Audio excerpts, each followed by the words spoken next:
My little clicks. I gotta do all my clicky clickies. I gotta do all my clicky clickies before I can get this going. Okay. I had to like go up and down the stairs like 10 times doing internet cable stuff. Everything is fixed. Hi, Kiyomi. Mwah. Yeah, servers are gonna shut down for an hour, but we're gonna do an Ebb on Heart talk. We're gonna go on the podcast with him.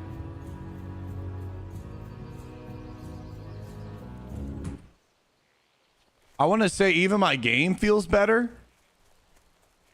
How's the game looking?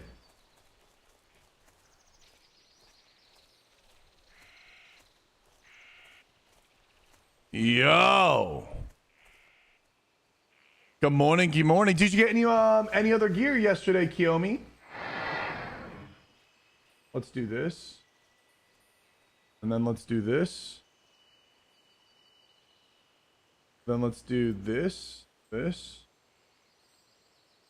this, this.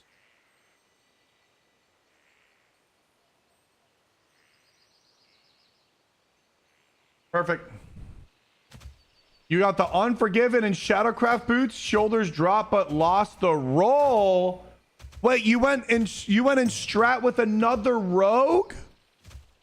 What's the gear looking like? Oh, we got Hodge last night, by the way. What up, boys? We got Hodge last night. Lily, thank you for the strawberry. Good morning. What up, Blodrick? Dude, we got Hodge last night, boys. Oh my God. So we're rocking the Storm Shroud, Dark Mantle. We got Hodge. All we're missing is Iron Foe, boys. And I came up with a new spec. Actually, that reminds me. I'm going to go try out the new spec. It was an orb farm run. The rogue didn't need them, but rolled to have them. Dude, what a dick.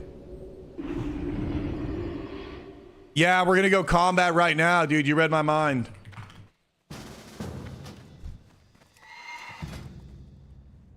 So I have this build in my head. Check this out. Good morning, Crackers. What's up, bro? Good PvP this morning. Dude, I pulled up. I was so ninja, too. I guessed what layer he was on as well. I was like, I didn't want to ask Jeffy what layer he was on. I was like, screw it. We're going to go to 2. I felt 2, and then boom, you guys were there. I got Iron Foe winning a roll against a warrior. Wait, when did you get Iron Foe? Zarko, good morning. Outlon, good morning. Chat, we're doing a new spec today. Give me some advice. What wisdom holds today? Twitch Prime. Use clitoris. Use clitoris. Twitch Prime is the wisdom of today.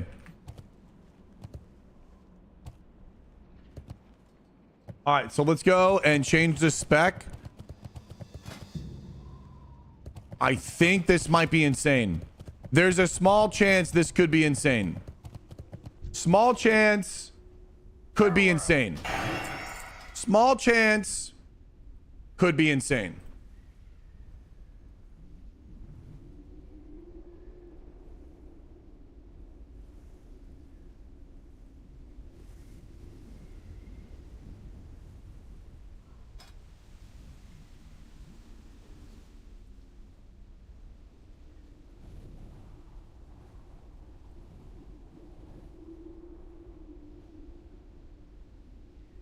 Okay.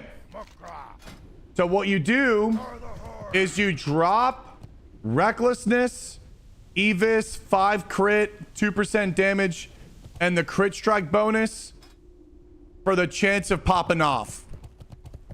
For the straight chance to pop off. And that's what we're doing. And we also get Blade Flurry instead of Cold Blood. For a little bit more on the Proku Jutsu. This could be sick or it could be terrible. I'm going to go to Japan. Oh my God. I'm jealous, brother. That sounds absolutely beautiful. Hold on. Let me go get my pumper because this thing, we're going to need it. We are absolutely going to need this. Hold on. We're going to need this. I kind of want to maybe play with this. And I want to play around with the instant poison offhand. Little sippy cup. What's up, Zilla? 3 months ago, level 54. Javega, 3 months ago, level 54 Iron Foe. I can't. Okay, I was like, I can't click on that guy. Hard sausage. Yeah, boys. Hold on. Let me swap this on. Okay. Let me swap this on. We might meet people out there, bro. We might meet people out there. Okay. Where's my instant at? Okay, here we go. We're going to go level our lock picking. What are you looking for? Dumb. Who's the Wool Treeth? I am. I saw Jeff live, Lily. Yeah, it was so much fun going down there and like running into him. Does a parry build work? No, not really, unfortunately. I mean, maybe if you were orc and you stack defense plus parry and dodge, maybe it would work. Oh, Maybe it could work. If you stack dodge, you would need like Dalrend offhand, Nefarian neck, defense cloak, iron ring, another defense ring, maybe a defense trinket, stack as much dodge as you can, go combat, max dodge. Can I show the talents? Yeah, I just created this spec. Hi, Elena.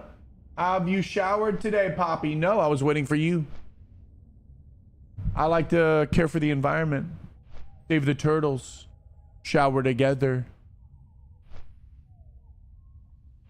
Hi, Shebek. I started my first character on Cat or Rogue. Any helpful tips? I don't know, Rogue. Just go in blind. Have fun. BG, Bankai. Iron Foe is actually nuts. If Ranked Toward team wasn't so good, I consider keeping it.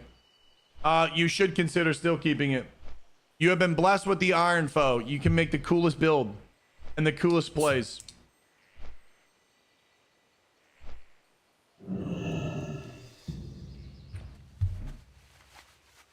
Hi, Unholy. Mwah. So we have our podcast in 15 minutes.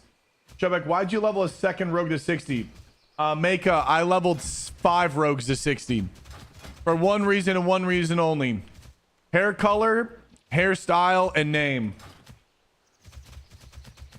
Yeah, it is that zero sugar Red Bull tall, baby. Yeah, if I had Iron Foe, I probably would just rock it indefinitely.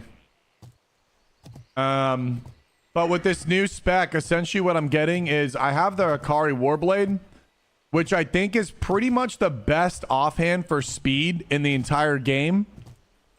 And because it's a sword with a stat stick 40 AP, we're going to pump with the dual wield specialization. We go sword spec, Hand of Justice, Dark Mantle, Storm Shroud, and the idea is to just proc. Hi, Shadow Bunny. So yeah, and now that we're double swords, this could proc, this could proc, this can proc, this can proc, this could proc. The only thing missing is like a Renataki's trinket or a Maelstrom deck. I feel like a Maelstrom deck could also be pretty sick. Yeah, servers are shutting down. Yeah, we got Hodge last night. My friend was farming it for me. I was literally watching TV and it was third run. But it took us like 30 or 40 runs. Because they were doing it like every night. I would get off. What's up, Stronghold? I would get off and then they would help me. They're like, yo, do you want to do some runs? And I'd be like, yeah, I mean, I'm just watching TV. We're all waiting for the Bankai. Francisco, I'm here, baby. I'm live. I hope you're doing well. Morning, Brutalis. Which servers are shutting down and why? The NA servers are shutting down. They're going down for maintenance. Chloe, thank you for the coins. I see you, you little lurker. What up, Serotonin? Good morning. I'm trying to make it over here so I can get the flight path. I like to level my lockpicking. We need our mace and daggers at 300. What's up, Chloe?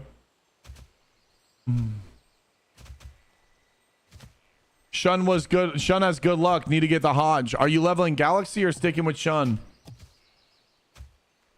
What did you forget? Bro, I'm 5k short from ranking this week at all. Wait, can you not get on right now? Oh, no. 12 minutes? Dude, queue a fucking AB right now. Bro, queue an AB. Do you have any mark turn-ins? Oh, shit. I'm about to run into Lion City. No, I'm not rank 14. I'm queued for all. Oh, my God, brother. Get the hell in there. Possibly even get a summon. Possibly go get a summon and try to like World PvP at BRM or Yo Jamba. I would legitimately go get a summon and get your ass over to Yo Jamba or like that Duskwood.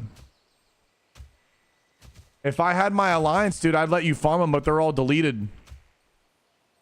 I finally started Bleach, Shubek. I'm scared how I am after a few episodes.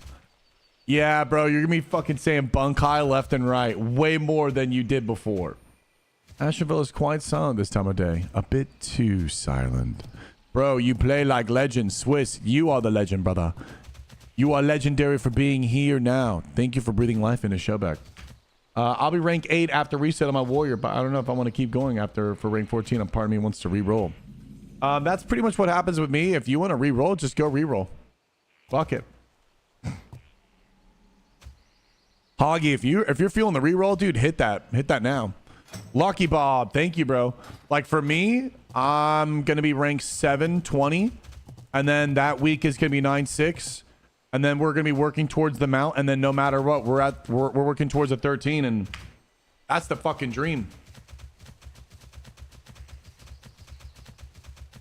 What's the plan? I'm about to go on a podcast with a friend of mine. His name is Ebon Hart. I might be like an hour or 2 hour long talk. We're just going to have a really good heart to heart. And I think it's going to be a great podcast. It's going to be a great time. So guys, get ready for that because it's happening in 10 minutes. I'm going to level my lock picking while we do the podcast. It's going to kind of keep me distracted so I can flow state. And I made a new PvP spec today. And pretty much what I want to try to do is see if there's like a way to really push. This is absolutely a bot. I can't even kill it, bro. I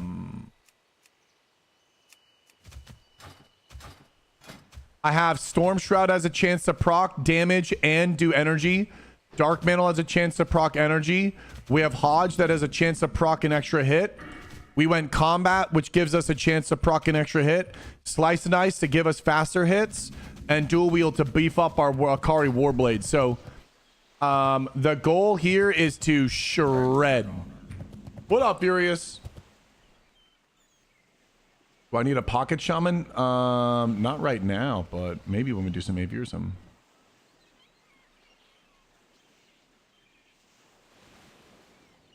What is this?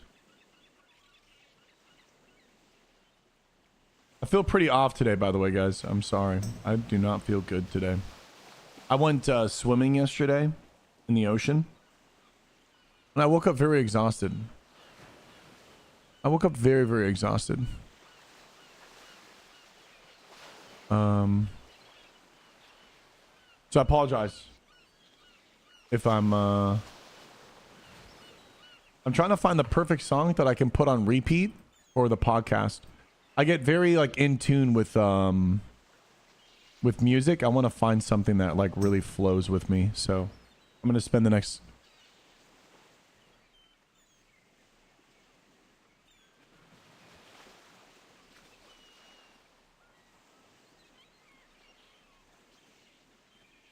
What is this? Oh, I love this song. This was really good. Pretty sure I got a cold or flu from running all over the place this weekend. Super down for chill vibes. Yeah, my friend Jeff is sick. I guess I kind of feel like that. We had a bunch of people over yesterday. And who knows, maybe they were sick or getting over being sick and well, they're in our living space. So, you know, people just coming by and getting us sick. It's so weird. I feel like I'm just so anti-human at this point. I'm like, bro, I don't even want to do anything with people anymore because Everyone just gets fucking sick, and then they don't respect each other, and they like go over to each other's places when they're not okay. And I'm like, bro, can you just be responsible and say, yo, I'm literally sick. I know we had big plans, but I'm not gonna come over. So anti-human, he rerolled undead. I've been soaked in the rain a few times this week coming home from work. I hope I don't. Nah, I don't think you get sick from being. Good morning, Sheila. People love to share the ick. I think they do. But I think what breaks my heart is that it sets me back too much. Like imagine how much it sets me back, especially with this momentum. I want to run with it. But I think it's just me being tired, and I think it's just the room being hot. And life's good. So we have a podcast in 7 minutes. Let me see what Ebon is up to.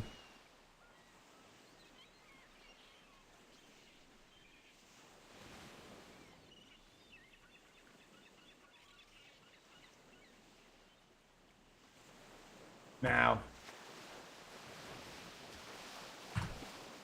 Ebon is like, yo, do you want to listen to the questions beforehand? I'm like, nah, we can raw dog it. I'm like, yeah, we can just raw dog. Yo, good morning. Yo. How you doing, my man? Dude, good morning, bro. Is it okay I called you a little early? Oh, yeah, no, it's perfectly fine. I'm just setting shit up over here, so it'll be about like 5 minutes. But how you doing, man? Yeah, I'm doing wonderful. Is there anything that you need from me? Do I need to go like live on Discord with camera, or like can you clip it from my stream? Or what? How do you want to do live it? with your camera? Can you turn your camera on? Yeah, let me see how we can do this. Wasn't there? Turn on. Let's see. I think there was some sort of like way to share screen, and from the share screen. No, so if you just click on the turn camera on button, I'm not sure what GPU you have. It should literally just make a. Yeah, but typically it crashes my Discord. See, this is what happens. So, yo, bomb track, what's up, baby? Yeah, now it's cooked. It's cooked because I'm live. Camera can't get split into two different.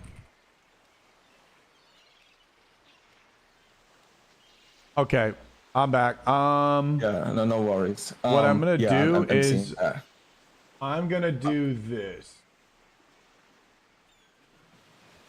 I almost. Is this something? No, that's at go live. Hold on.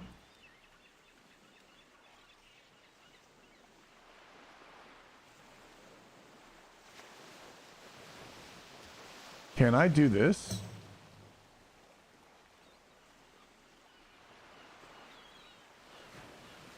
Let's see if that works.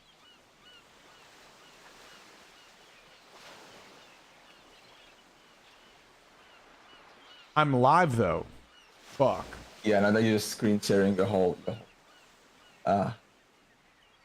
There's a way to do it in Discord. So for me, when I go live, I can just turn my camera on and it works just fine. So I have my camera on Discord, I have it on OBS, anything else that I want. I'm just trying to see what I did to make it work. So I'm just gonna see if it's like replicated.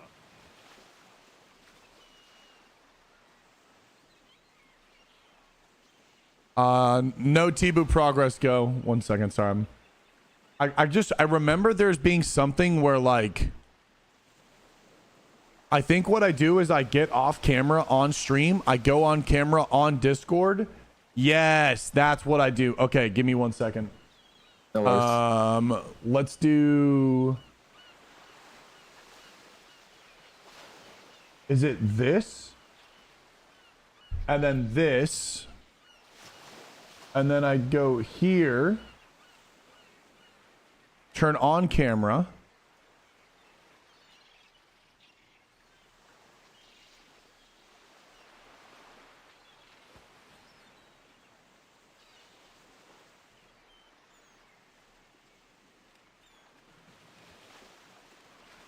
I probably have to end the stream TikTok. Give me a second. I don't know how this is gonna work because this camera's still getting captured.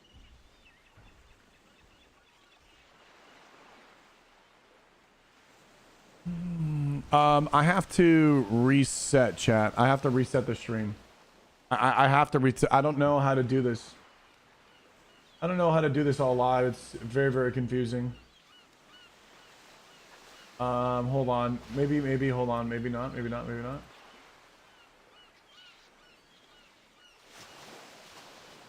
Properties. Oh, new follower. Maybe I have to swap off this. Aha, deactivate. So if I deactivate this,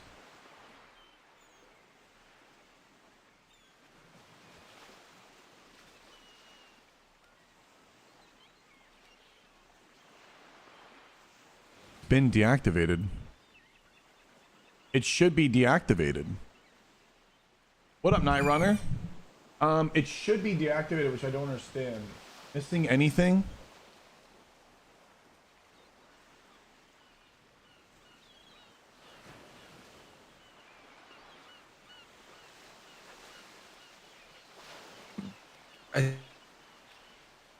Hold on.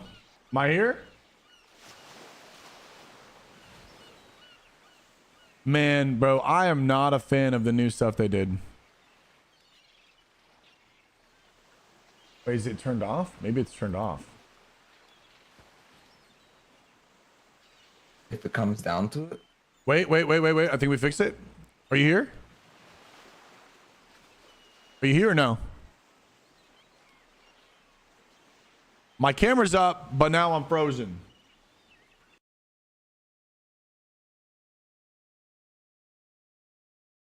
Brother!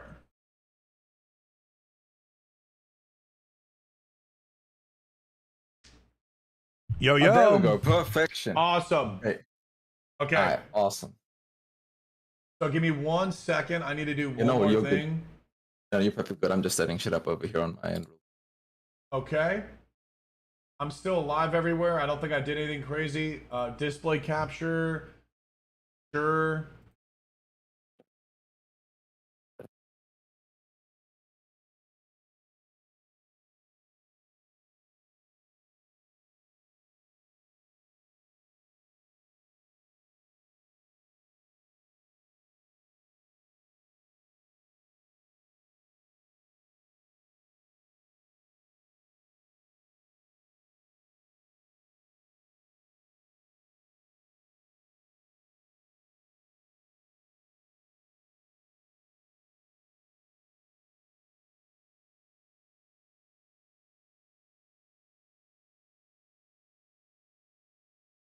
I'm doing some.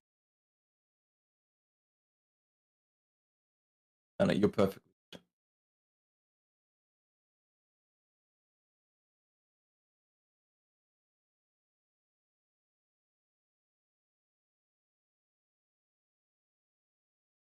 All right, let me quickly add hello J-Tello to the chat so that way you can crop correctly so it doesn't screw it up by accident. What? It was perfect. No, it was perfect. Yeah, my bad. I just had to That was add Tello to perfect. the call Oh, real quick okay, so it okay. didn't fuck it up. All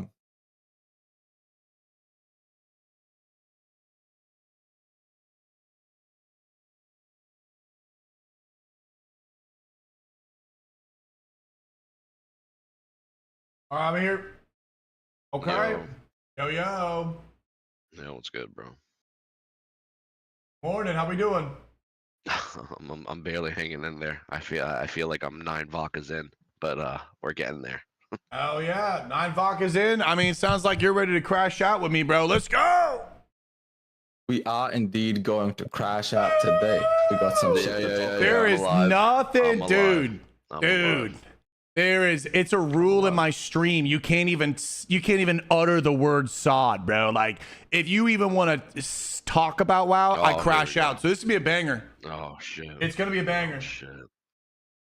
Shelbeck, I don't know how you do it early in the morning, bro. I'm a DJ and I stay up to fucking 8 in the morning and then I go to bed. I don't know how you Really? So we're opposite. I wake up, I get my toes in the sand, I jump in the water, I go home, I shower, I don't wash my hair, I get a Red Bull. It's beautiful.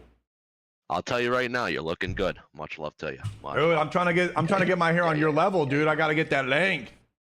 I bet, bro. Listen.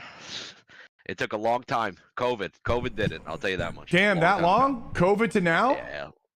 Yeah, a long time ago. Shit, so I won't see that till mid-30s is what you're saying. That might even be post Classic Plus. Brother, you might be packed in Bankai at that point. Holy shit. We might be at the Riot MMO at that point. Yeah. We might. Ah, damn. Okay. Woo. I'm just making sure everything is good for the recording. Okay. And we're gonna go live pretty much immediately in a second to just one momento. But goddamn, man, I will say you're a goddamn inspiration with these streams. Just sitting there in Anniversary, you have made Anniversary one of the. It's not super boring, but your shit is fun to watch. Just sitting there ganking people. Listen, bro. My mission statement, I say it every day. We restore the RP and MMORPG. That shit's been lost, but we bringing it back every single day, bro. I'm telling you right now, the game is fun. The only thing that's happened is that the player's perspective has shifted, and they lost, bro. They forgot how to go to the sandbox and play with the toys. All the toys are there, bro. All the toys are there, and the homies just forgot. They forgot. Let's get into it, boys. I agree. Good morning. Alrighty, I'm just doing a quick audio check to make sure the recording was good. Because I did this with the devs and interviewed them the one time. And I recorded them. The first 5 minutes I had no audio. Nice. We're good though. Everything is fucking good. Oh, new follower. Alrighty. Bring up the question list real quick. And then we are just good to just straight ham it up. The timing is perfect. Servers are down. We have time to kill. Yeah, that's why I was like, dude, we have to dial this in. This is like perfect timing. 100%. Okay. Question list right here. Okay. Hello, everybody, and welcome to another episode of the Classic Plus show. And today we have a very, very special guest. We have the one and only Showbeck, the legendary role player. You guys have seen his shorts. They are amazing. Showbeck, introduce yourself, my man. Bankai. What's up, everyone? Dude, I'm super hyped to be here. Thank you, Abon. Absolutely. I love this. I love talking about WoW, and I'm really, really excited to jump into this with you all. That's amazing, my man. And we have our boy Talo, my amazing co-host. Every episode he has been here. Talo, how you doing, my man? I'm here. I'm alive. I'm exhausted. Shout out to the Hydration Nation. Much love to you boys. I'm exhausted for sure, but we're here. We're alive. So we're just going to dive right into it, Showbeck. And the interesting thing is, as an Anniversary player, what are your thoughts on all the quality of life Anniversary has added versus the hashtag no changes crowd? Do you prefer this version of Anniversary, or do you wish we were back in 2019 Classic? I'm not talking about the community itself, just the versions of the game. This version's miles better. Miles better. I think like the changes are made to help kind of augment how the game was played even prior to 2019. So like when you look at dual spec, what does that do? It allows a player to like be able to PvP and be able to PvE, or try multiple specs for PvE. What does this do? Allows your friends to be able to log on that can't play all day and just not have to sink 100 gold a week just to show up for a raid. I mean, this is massive quality life improvement. And it doesn't really like change or alter the world in like a negative way. It creates more world PvP, creates more people that want to BG. It creates more people that want to do dungeons. It creates more people that want to do raids. So I'm a big fan of that. And the accidental change from the chrono boom, I think, was also something that saved Anniversary. Because when you look at the crux of WoW, or like the heart of it, the soul, it's world buffs. Now, the crux in 2019, there was no chrono boom. Oh, you want to play with your friends? Sorry, man. I'm saving my world buffs. You would legitimately go get buffed and you couldn't log into the game and play it at all. Now, chrono boom was an amazing change that they added. However, the gold price of that was also detrimental, and it caused so much more friction and just gold sink. It was like you can't even play the beautiful game of Classic WoW. You just have to go through all of these gold sinks. And all that did was just made players want to just go buy gold and promote that whole dark side that I'm not going to, go down into. So them accidentally, putting that sod one into Anniversary and then just saying, screw it, 1G Chrono Boom, that was amazing because I'm getting world buffs. You're getting world buffs. Your friend who's casual is getting world buffs. Everyone's getting world buffs. Makes the raids easier. Makes lower tier guilds a lot more confident in being able to go into the raid. Sorry that I'm yapping. So no matter what, down the ladder, alts, new players, new guilds that want to do it, skilled guilds, it just opens up everything just so much more easier where you can like play the game. And very, very happy. I'm very, very happy with the changes that they made. Oh, that's very well put. So that's kind of funny that you talked about like the world buffs and the chrono boon from the get-go. This is just kind of a side question. Would you have preferred they added the world buffs from SOD where you could just go buy them with rune cloths from like the AQ vendor? Or do you think getting world buffs still in the open world is the way to play? Open world. Do you think world buffs are fine as they are? Or do you think they should have added that from SOD as well? Absolutely an open world, 100%. And I would even go to this. I think world buffs are unironically, I think, the glue to the entire game. And they just so happen to stumble upon it because when you look at 2019 and you look at Anniversary and you look at Whitemane, what makes the world feel alive at Endgame? What brings a 60 to Stranglethorn Vale? What brings a 60 to Dire Maul? When you're level 40 and you're like leveling and questing in Fairlass and you see that dude going by on his mount with the gear and you look over and you're like, oh my God, that's gonna be me one day. It was going to the world buffs and getting these things. Now, unfortunately, Warlock summons have completely deteriorated and eroded that. Again, that's another rabbit hole to go down into. But I'll just simply say that world buffs and going out into the world is everything. It makes the game feel cohesive, alive, from the player in the Barrens questing and seeing the chimeras flying over or the griffins if you're Alliance. All of this plays into the symbioticness of like the whole world. And it constantly pulls players to go out always, time after time again in their super stack character to go and get these world buffs. When you go to just a vendor, you're not appreciating the world. You're not adding to the world. You're taking away from Azeroth, the main character. You're taking away from the world, the immersion, and all of that kind of like all that juice, all that fluid that it's just a melting pot. All of that just kind of goes away and it's just me now. I'm going to go to the auction house, buy the cloth or whatever, and then go to the vendor and I'm going to buy that. That's all me. That's all me. And you're not even like playing the MMO anymore. You're now playing a queue simulator. And if you kind of can like change your perspective here, once you start incorporating these things where like you don't go to the Dire Maul and kill the dude and talk to the NPC and you're now the king of Dire Maul who you can now talk to the NPCs and gain these buffs through venturing through and earning your keep as the king of Dire Maul. Like I get it's 20-year-old game, but when you look at the systems in that lore, whether you're an RPer or not, it plays a role into people caring and also the cohesiveness of the entire game. And if you just strip that away and you just go to a vendor, what's the difference from that? And then LFG. And then take it a step further, you have Warlock summons. So you pretty much just like go to the auction house, buy super insane player power, and then talk to a Warlock, get ported to the dungeon. The only difference is there isn't really an interface in the game where you can click it, but you're playing by the means of which it's kind of like in the game. You're like augmenting it. So it augments retail in the Classic, and that's not good. So I'm super against it. Foot traffic in the world is insanely healthy. Super, super important. Sorry for yapping. I yap a lot. No. Yap as much as you want. The whole point of the show is to get our guests to be as passionate as possible, and you're smashing it there. But Tello, what are your thoughts on that out of curiosity? I mean, I'll tell you what, man.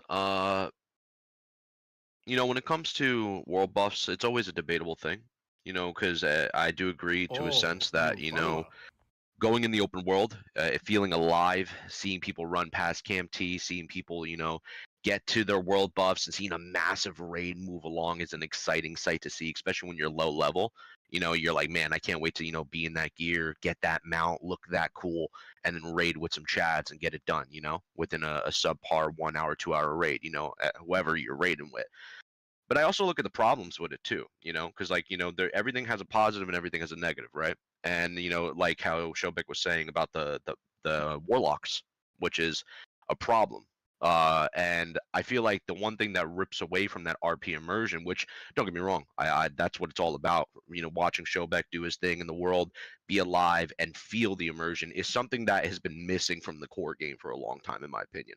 The parse culture, the GDKP culture, a lot of it that has ripped apart from the integrity of what the core philosophy of World of Warcraft was, right? But when you look at it from a perspective where you want to enjoy that RP, you want to feel that immersion of Azeroth being this alive, breathing, entity, so to say, you get hit with a 5 gold summon to Dire Maul, 8 gold summon to this location, and then it's over and over again. And then you start to realize slowly but surely that this world that once was an immersion now becomes secluded into a small gap of 4 other people in a party, other warlocks on their bot accounts.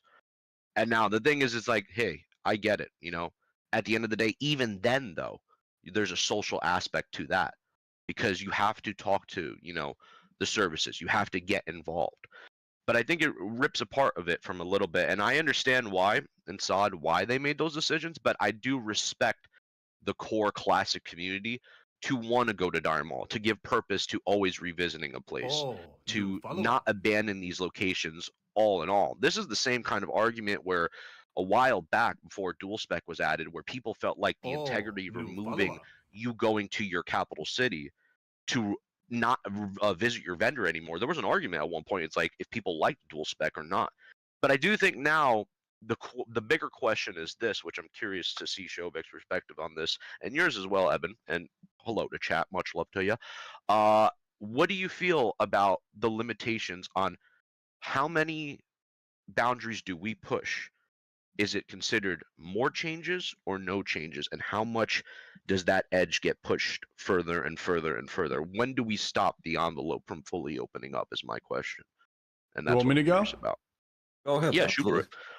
You have to make changes. You have to make changes to change, to interpret the game as it once played. When you were younger, the game, because the gaming is now 20 years old, like the gaming industry, not just WoW, like the gaming industry, the progress of everything, you have to change. The players are, I use this reference all the time. So players, if you give them an inch, they're going to take a mile. And what ends up happening is because there aren't these systems to kind of keep players to play the game as it was intended back then when we didn't have knowledge, like we have to be able to create the systems so it actually is experienced as it was back then. What does that mean? Changes to mage boosting in dungeons, changes to warlock summoning, right? Going back to 1-layered servers. You have to change the game so it can be played as it once was and as you imagine it back in your head, like the nostalgia or whatever you want to call it, because with 20 years of playing the game and 20 years of guides and everything like that, we're so much better and we're so advanced. We will kill the game ourselves. We will suck the fun out of it. We will take away everything. And then all that is left is just kind of like a to-do list. And like, that's just literally what it is. We will burn ourselves if we don't make the changes to the game. You can't just sit here and be like, oh, there's no changes to vanilla. Absolutely no changes. That's the way to play vanilla. No, you weren't playing vanilla how you are now back in 2004. How were you playing the game back in 2004? Mysterious, casual, exploring, fun, all of these things intact. You're probably in a guild. It's server only. It's World of Warcraft, literally in the name, Warcraft, fighting for resources, Devil Sword Mafia, Silithus, everything was like a domain. Even PvP on my server back in the day, if you were, it was one guild called TimeSync. That guild dominated the server. Period.com. If they were queuing, you weren't ranking, you weren't progressing, and it was this pull, this tug of war and pull, this friction, this undeniable friction that caused players to literally log on and not progress and not to see anything and to lose. But that would like garner more people to collaborate and galvanize, be like, no, we are going to fight for this. We are going to fight for this server. And so when you take all of these things, you have to change the game now to then be played as it once was. Like, changes are so needed. You cannot just be on no changes. Well, if no changes are going to be there, Warlock summons, mage boosting, no outworld, gold inflation, G2G sponsorship, GDKPs. Like, bro, like, what do you mean? Okay, if you want that, the server's going to have like 5,000 pop. All right, cool. Like, do you want to play on a game that is 5,000 pop? Or do you want World of Warcraft to go back and be a server that has millions of people subscribed to it? The reason why people don't want to play the game, and the reason why WoW is currently in its state right now, is because it just, whenever a new server comes out, it pulls in so many people. They're like, maybe this is it again. And guess what happens? Oh, all the little things. It's not the game. It's not nostalgia. It's because of the changes are not being made that players are ruining the experience for them. And they're like, it's just not the MMO anymore. Well, why isn't it the MMO anymore? Well, because they aren't fixing all of the holes in the bucket. We're leaking out so much. Mages, they ruin the outworld. Warlock summons ruin the outworld. Forces everyone to purchase and buy gold. We have bots clipping underneath the world, teleporting the black lotuses. Like, we have bot problems up the Wazi Uzi. You have no in-game GMs. You have a litter. We have layers. I mean, bro, like, you want to just talk about it? We got to make changes. Dude, Hodge, you can go buy Hodge. You can AFK in the game. You pay to play the game. And then in the game, you pay someone. So you pay to play World of Warcraft. Then you go to G2G, you buy gold. And then from there, you sit there AFK and let someone else play the game for you that you are paying to play. And you are paying him to play the game for you. So, like, it's just a really weird situation. It's a very weird situation. You should not be able to purchase gear. Like, DM runs, bro, you should be running it every time. Anger Forge, nah, bro. Hodge right off the rip should be off Emperor. What would that do? Well, everyone would have to run BRD. Everyone would have to be in these beautiful dungeons that are just art and expression and immersion and actually play the game. Right? And then, maybe some people will figure out and find out they don't actually play the game. They love a checklist. They love to like just to do. But I'm getting a little derailed here, so I'm going to try to bring it back. But the game has to be changed. You have to make changes. It's been 20 years. We have min-max. We have found all these little pieces to get edges and to abuse and to ruin the game for ourselves just to gain. Take a look at Alterac Valley. Just to gain. Oh, buddy. Just to gain. Yeah. And I'm about to go in there this week. So you really can see it that players, if you give them an inch, they'll take a mile. Players don't know better. And if it's in the game, players are going to do it anyways. For example, I'm not going to spend 3 weeks leveling a character 250 plus hours when I got Steven next to me swiping $8 for 1,000 gold, blasting to 60 in 2 days. The thing is the consistency of integrity of time investment is not equally distributed across the entire game. So if Steven is now getting an exponential growth rate and player experience, but I want to do it legit, because that's I get it all the time. It's like, well, why don't you just play the game legit? It's like, dude, this is coded in the game by design. I mean, like, if they're not going to take it away, obviously I'm going to use it. 250, 300 hours to level the character versus you can just get it done in 3 days. In 3 days The boosting meta's, casual? The meta's figured out. It's pointless to do it that way. So who's playing legit? Why even play legit at this point? It makes no sense.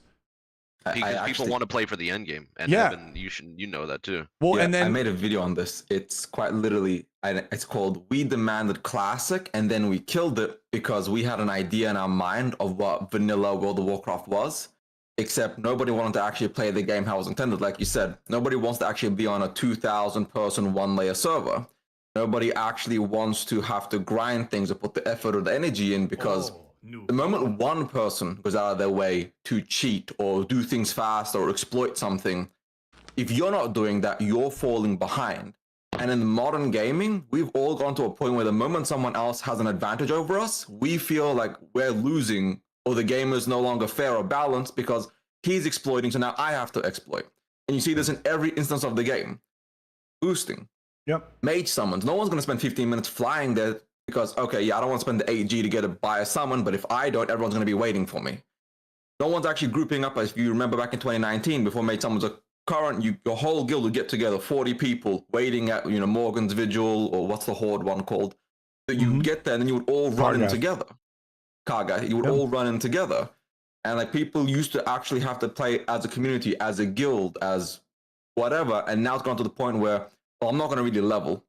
I'm not going to go do my dungeon pre-bus. I'm going to pay to 60.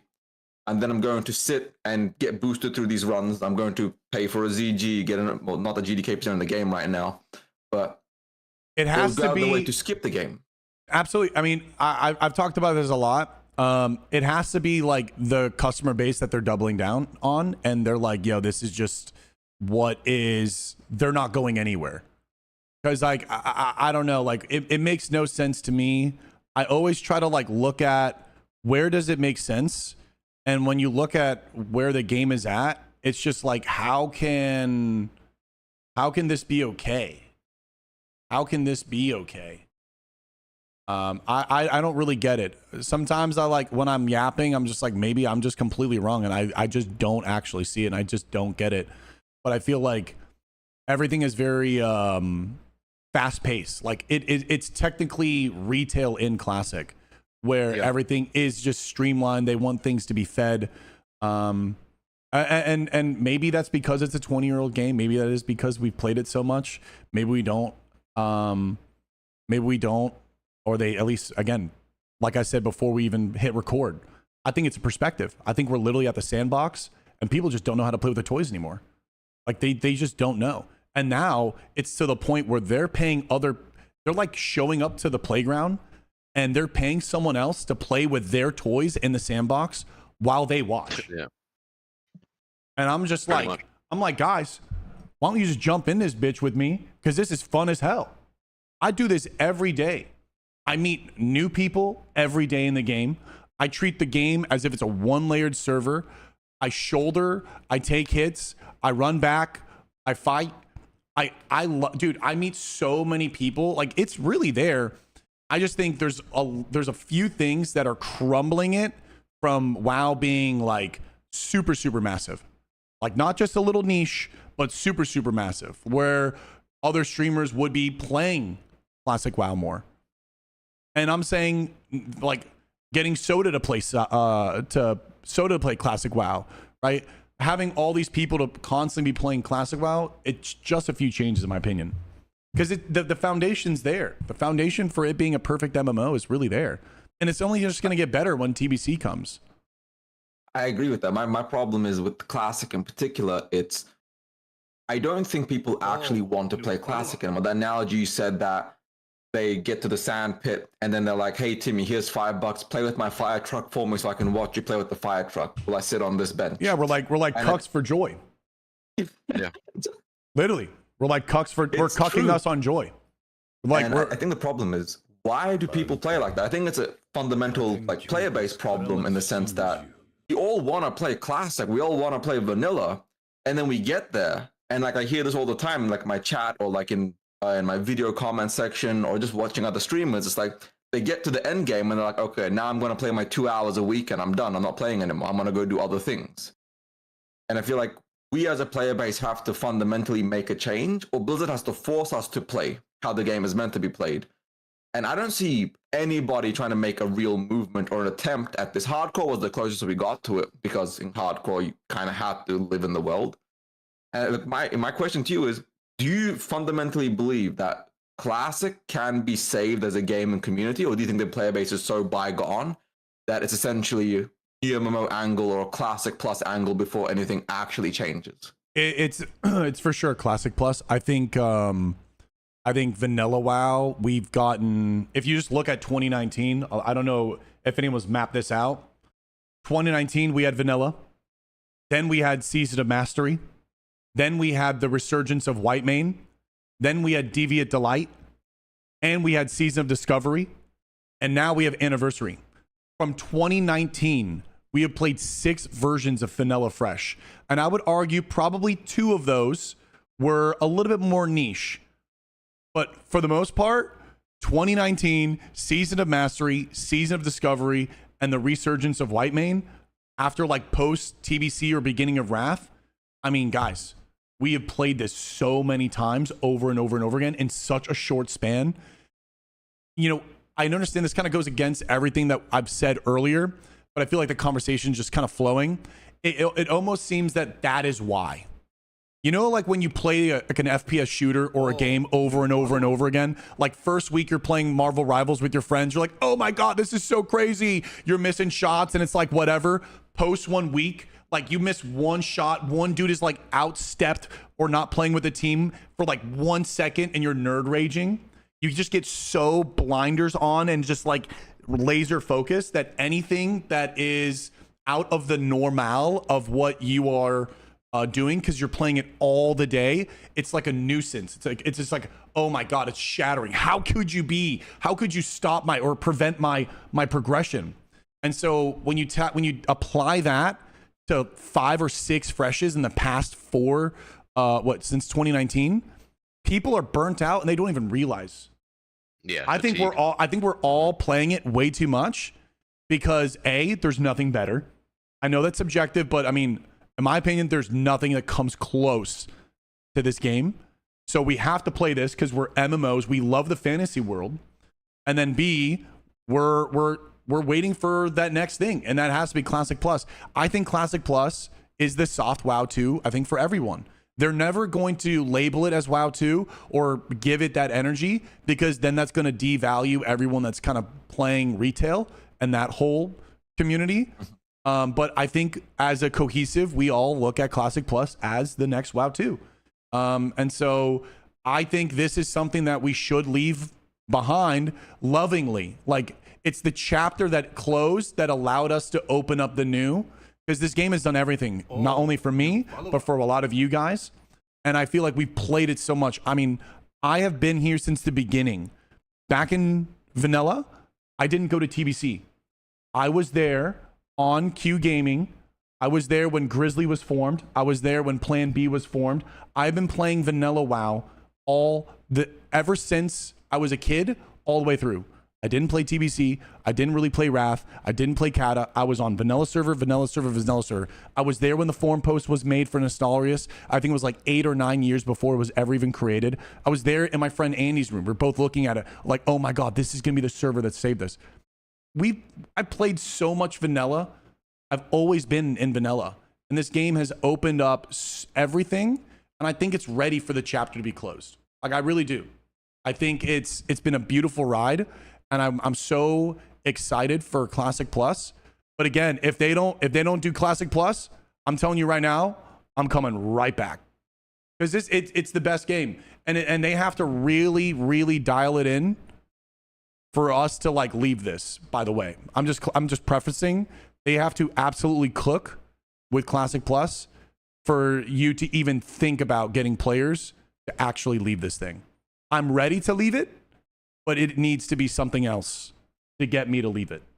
I have an interesting question. Would you leave it if they decided to make a new server, no mages, no warlocks, one 100%. layer? 100%. Are you kidding me? Dude, but you would still leave it or go back? I would leave it. I would go to Vanilla. Oh, dude, if they gave us Classic Plus with layers and they gave us a Vanilla server with 1 layer, I'm playing Vanilla. 1 layer is everything. I'm saying Vanilla. Vanilla has not Classic Plus. Yeah.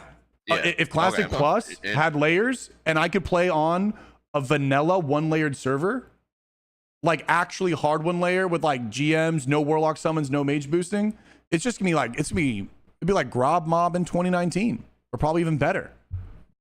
Okay, that's interesting.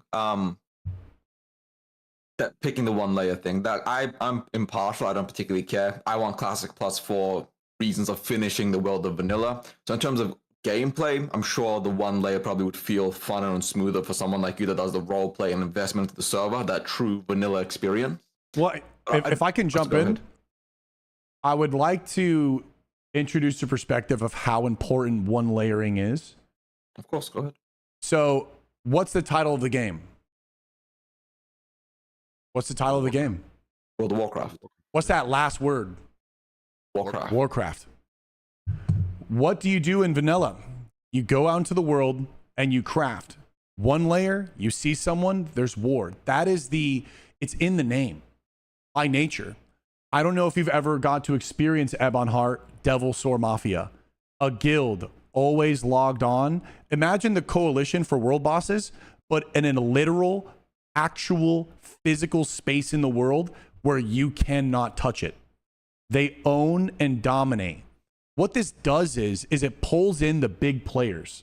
And what I mean by big players is that there are players in this gaming universe outside of WoW that whenever they get into a game, they dominate and they galvanize people. This is the Scarab Lords. This is the #1 raiding guild. This is the Kungan, the Nihilum, right? So when you get a 1-layer server, you have people that actually care because they want to dominate the game. And when you have that, and you have that actual ability to pull in those big players, because where are they now? Where's Maytaz? What's Maytaz gonna do? Maytaz can't really do anything with apes because in a lot of ways, there's so many layers you can evade. Everything that like actually pulls in these big players, because when you get the big dogs to then start going at each other, you have a server that's so alive.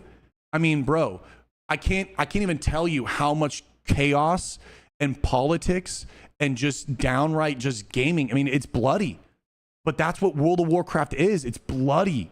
It's so bloody. It's Horde versus Alliance. It is unapologetic.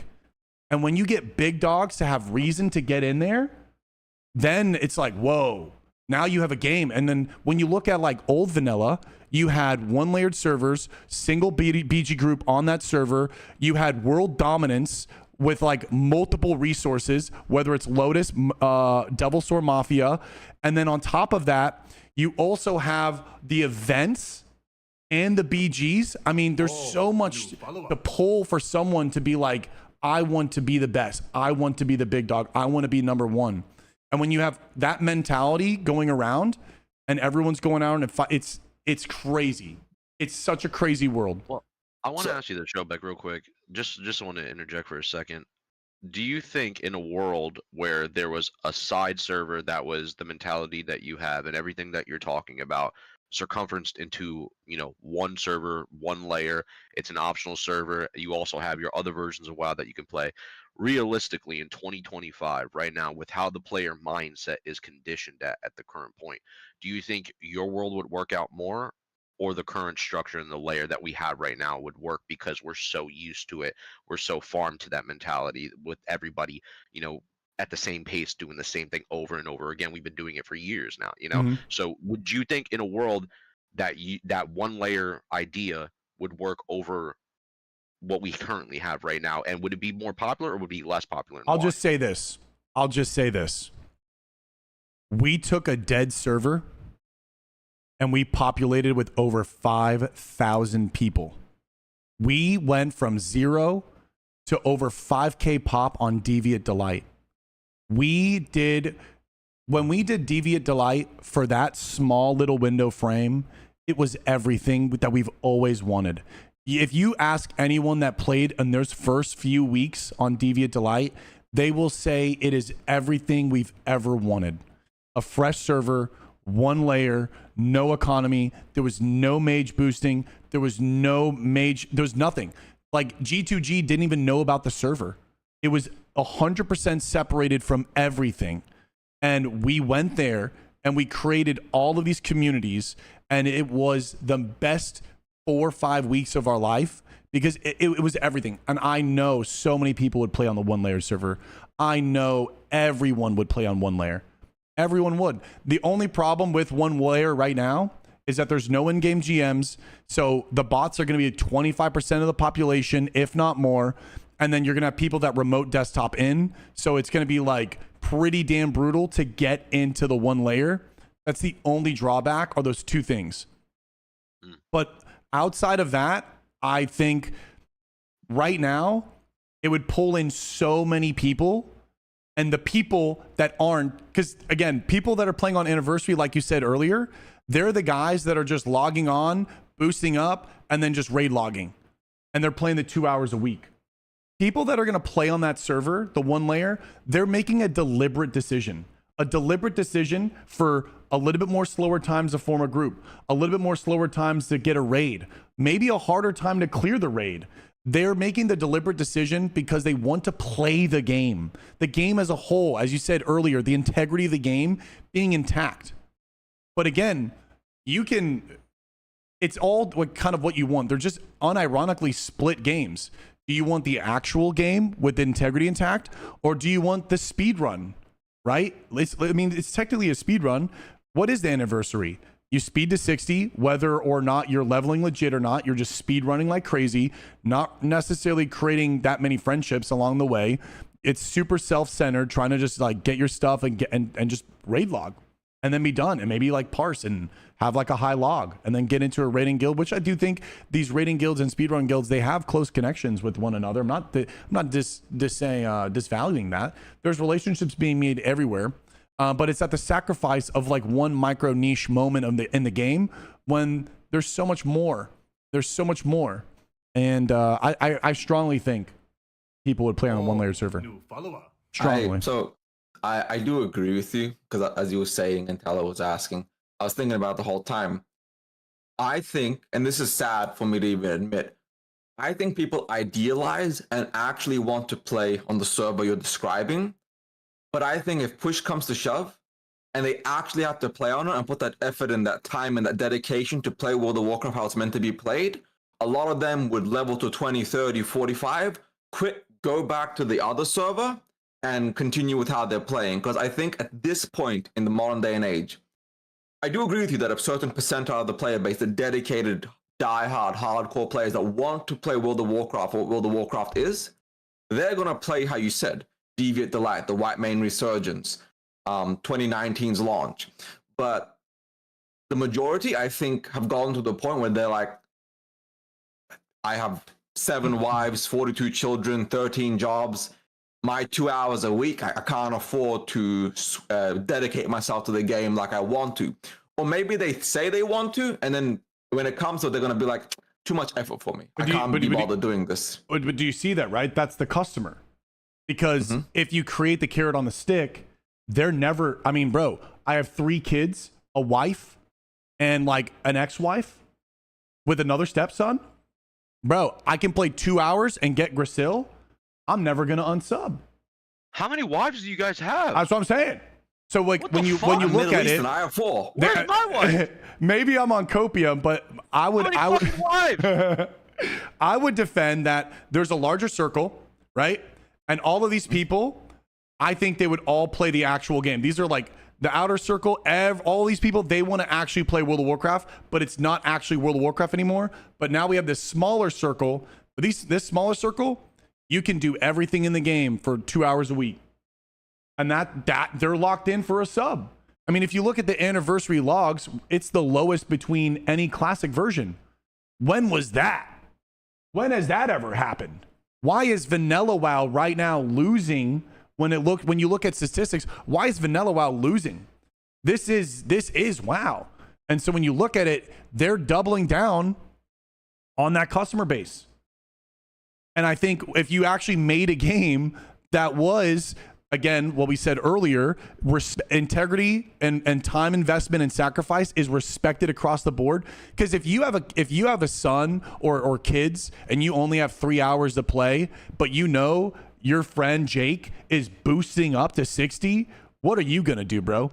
You're either going to boost, or imagine if you don't want to boost and you're like, dude, Jake, why are you boosting? Oh, bro, I just want to get there. Okay, now you feel pressured, but you don't want to do it. Okay, say you don't do it. Well, now you're questing in the outworld and there's no one there. Why am I going to invest my time into something when all of it feels like it's stripped away and gone? So, in my opinion, if there was a dad that only had 4 hours a week and there was a server with one layer and all of these things that erode the integrity of the game, that 4 hours has so much more value in life to it than a fucking months to 2 months on the anniversary server. Of 2 months, 4 hours, you would get so much more value. It's a feeling, dude. It's a feeling. And you know it when a server has it. Every single server since inception has a soul. You ask anyone about 2005 on their server, every single server has a different soul, a different vibe, and a different feel. And I swear people would just flock to it because it would be not only the coziness, the chillness, because again, the game isn't about getting to 60 within the first week to kill Rag. The game is a portal for hundreds of thousands of players to play at any part and any pace that they want to create their story. If you want to, Bobka, he's going to get there. Ampy, he's going to get there. But it doesn't mean you have to. The problem is the energy on these servers is that everyone needs to be at that pace. And if the players that don't want to play at that pace want to play the game, there is no game left to play because everything is just removed. No world, nothing, everything's portal, everything's goal-based. If you're level 20 and you want to go to auction house, good fucking luck, bro. All the mages and everyone, a green is like 10 gold. Like, yeah, greens are dude, that is a there's fact. no more 98% of the game is now removed and there's only 2% of the game left. How in the hell can the guy with the kids only have 4 hours a week play the game? And guess what? He's going to give in to Steven or Jake or whatever who's fucking boosting. He's going to boost up, doesn't respect his character, doesn't have an emotional connection to it. And guess what? He's just going to raid log and he's just going to be kind of chill with it. And he's going to get his gear. And guess what? He's going to quit the fucking game when he gets the gear because there's no sense of achievement. There's no sense of reward. He's cheated for everything. And it's not going to hit the same. And so then what happens is either one or two things.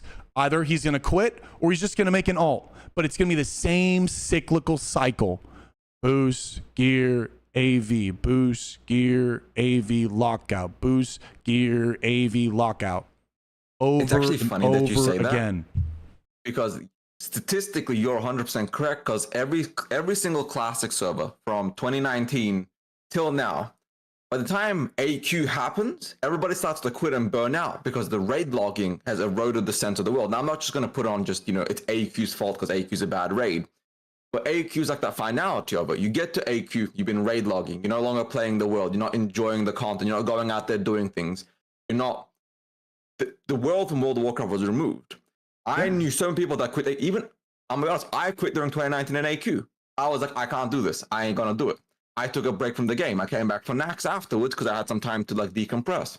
But every single time you actually see that, you see the population start climbing and then falls off because nobody's enjoying the world for what it was meant to be. Because you're right, 2019's launch was like that. It was an all-time high. Everybody came back, it peaked in Blackwing Lair, then it just stayed down. You have to ask yourself though, why are they quitting? If we had a pool of 1 million players and by Blackwing Lair they're quitting, why are they quitting? Well, I can tell you why they're quitting. Mage boosting, that's why they're quitting. There was no chrono boom in the game. Players legitimately had, I remember my friend Adam and Nick, who's my roommate, they got me into the game. I couldn't even play with them because they were raiding and they're like, bro, I have to stay logged for my buffs. Well, guess what? I'm out. It's like who's the female gnome that made the video where it's the whole gang and then the little things kind of happen and they're then they slowly but surely pint, right? Yeah, so Pint. There's all of these things and these pitfalls, again, that's making the bucket leak. And that is why people are falling off. They're not falling off because of the game itself. they're falling off because we've now exploited and we found the weak points. 350 mob Mara pools. 350 mob Mara pools. Are you kidding me? Sounds like a good time. 350 mob. How can that be in your 350 mob? It is true. 350 Just mob. so much AFKing in a game that's meant to be played. Everyone's just trying to skip it, and it's like Because people don't want to play the game, man. People don't 'Cause want to play the game. They want to play it. what you said was interesting, Showback, and it was that this was from before. You said there's no other MMO to go to that's better, and the fact that we're playing the corpse of Classic, right? The corpse of vanilla. It's not even the original game anymore. It's like we've puppeted it to be something else. It's still the best MMO. Like, sure, some people might say Final Fantasy 14 or Retail WoW, but for so many people, vanilla still, the Classic is still the best version, and it's an abomination of what it was truly originally meant to be, and it's still the best. Yep. It's still It's the a best. great MMO. It's a great MMO. There's no denying that. And then Showback has a mentality as well of the passionate old WoW player. You could see it. You can embody it. It's in his streams. It's in every content that he does, and it's an attractive thing, especially to like the viewers and everybody else. Like, that type of mentality is what I even wish as a player what World of Warcraft was all about. Like, at the end of the day, everyone has their shtick, everyone has their gig, but you don't see that much anymore. And to be honest, it's of a dying breed, low key. And when you look at everything else, in my opinion, everybody just wants, at least from this current, mindset that we're on, everyone just wants to be at 60. They just want to rush the experience. They just want to get through it, and then when they're burnt out, maybe boost another 60. And I will say this. It is an anniversary expedited server, and so in some ways that's okay. I feel like in this version of the game, I feel like that's okay. I feel like whenever I talk about all this emotion and like I pour myself into the game, because guys, this game has changed my life. I mean, I wouldn't even be on this call for you if it wasn't for this game. I really speak whenever I want these changes and stuff like that. I really do speak for Classic Plus, because I really feel like that is the next go. And something I always I kind of meme on with chat, it's like, do you think there's going to be mage boosting in Riot's MMO? Do you think there's going to be like the degeneracy of like mage portals and like the whole automation market and all this stuff? Do you think there's going to be like no GMs? Like, do you think these things are going to be in the new Riot MMO? And it's like you said, absolutely not. And it's like, well, if that's going to be the quote unquote next MMO, why are we just letting it in this one? Why are we just letting all this stuff in this one?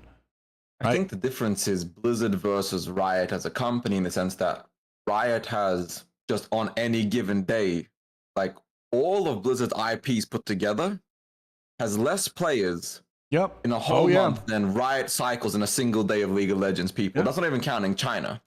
Just NA and EU League of Legends has, so I think, 260 million monthly unique players. Why not just take inspiration?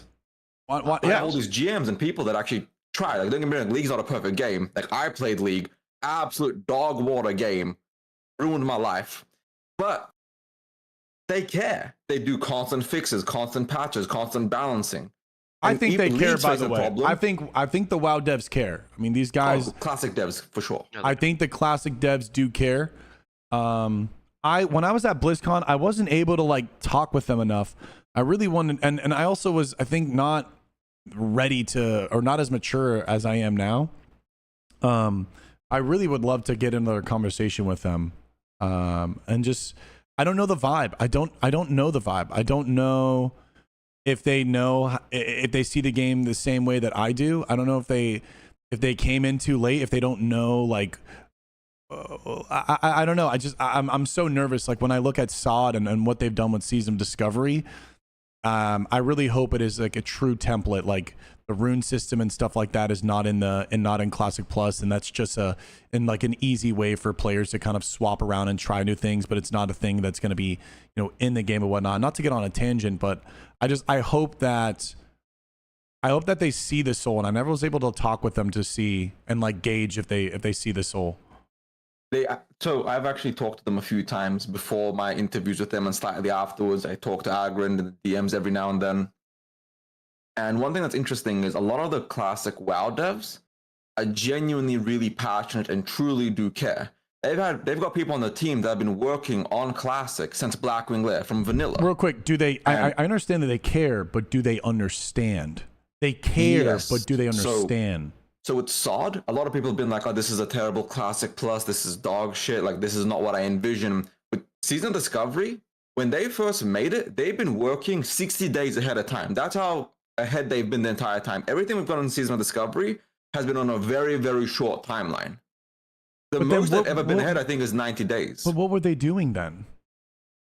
They had like 12, 13 employees for a long time. Bobby Kotick gutted the original classic team because the original classic team was the RTS team. Yeah, it sucks because we had 2019 vanilla, and then we went into TBC, and then we went into SOM, and then SOM had to like literally die, and then it was like 6-7 months, and then we were at Whitemane, and then we had SOD, and now we had SOD for almost 2 whole years. I feel like they've had the development time to make it, but I guess they just don't have the team. But now they do start to have the team. Now, yes, They do Microsoft, now. after the acquisition. So it wasn't initially, but like because SOD happened, and I think Microsoft had just acquired them.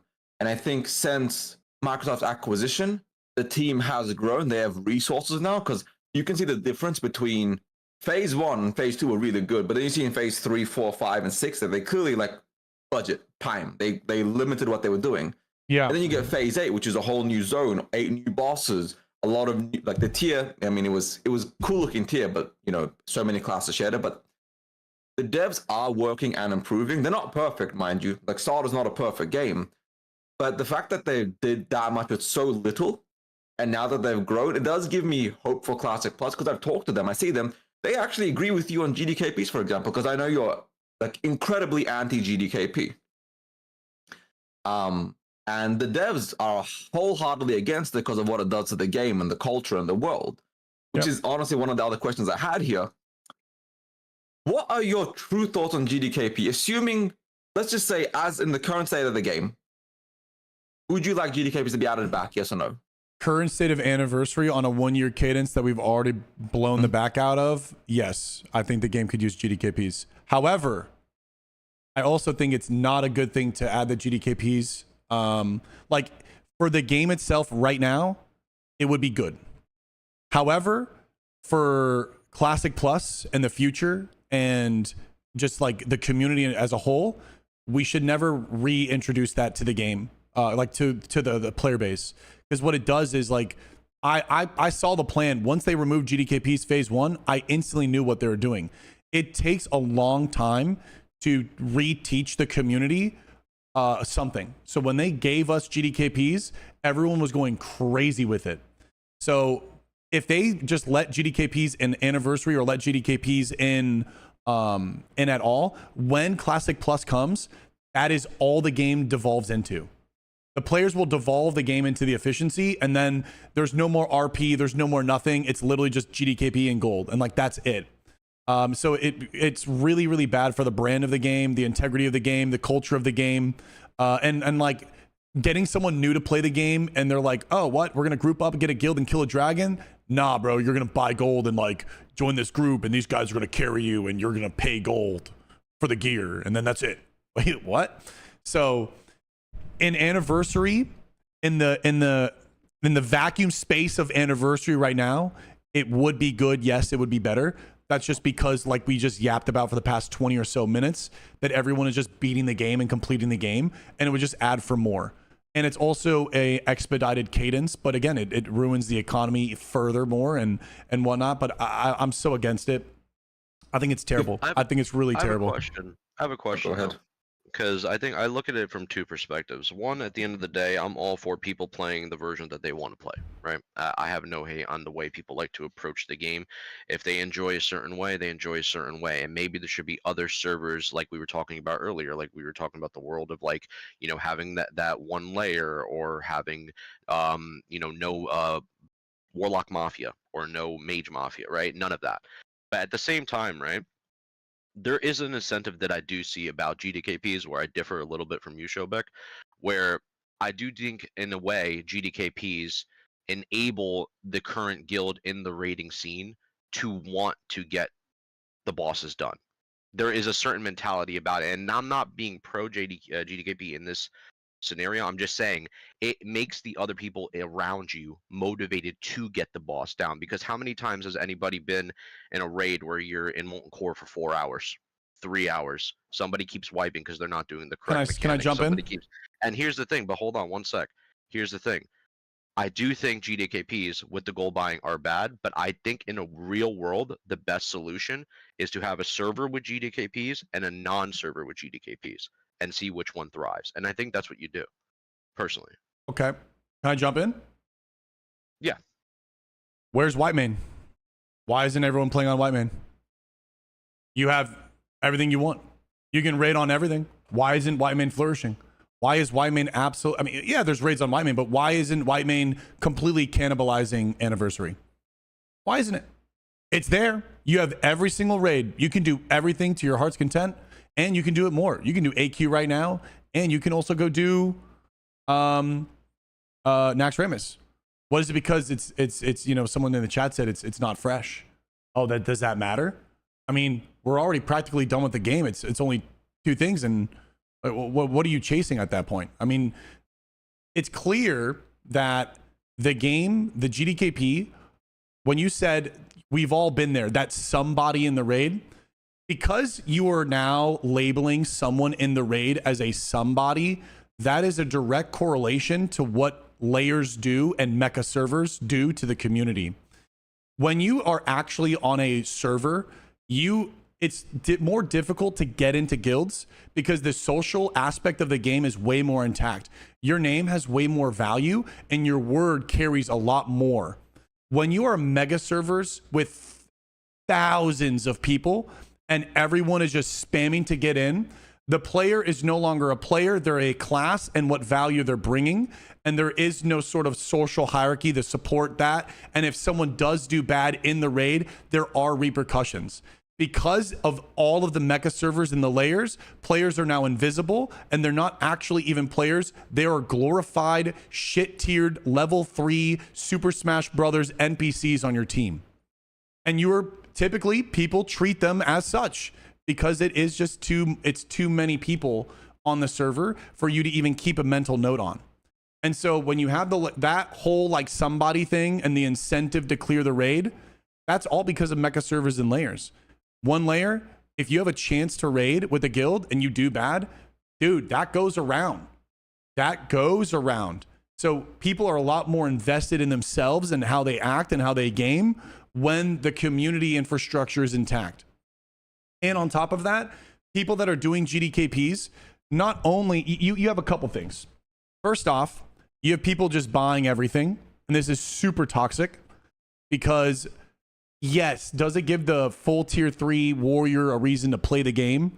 But he should be, again, everything that we yapped about, there should be a million things that he can go do in the game to be able to use that gear. And then another thing is the GDKPs will now group the players against one another. So what they do is there's like a corruption in the GDKP. I don't know if you know about this. This is what literally happens. You have the top boys that do this. It's not everyone, but this is a thing that realistically happens. The GDKP, they'll always take a cut. The top DPS and the top heals will always take a cut.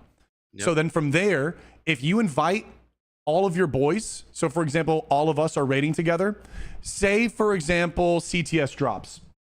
Well, guess what? If I have everyone in my raid right now, like all of my friends, you can just pay me your cut that you would get normally from the raid, and I will buy the weapon, so you don't even lose gold, really. You show up to the raid, and we pretty much LC the shit out of the gear, because if the payout is 5,000 gold to all of my boys, and it's going for 35, guess what, boys? Just give me your cut. We're still going to make profit, and I get the weapon. And you just cycle that. All of your boys get all of the gear. And all you do is you bring in whales to bid up against each other, and then you literally just get the cut. So it's either item doesn't drop and everyone gets a fat payout, or like one item drops and you help one of your boys get the best gear. And then everything else is just getting upbidded by the whales. And so you're just LCing the shit out of the gear. And on top of that, There is no risk and reward. There's only reward with GDKP. You know what this does? Exponential progress on progress. You are never walking out of a GDKP without loss of progress. That is a bad mentality, and it is a bad design in the game.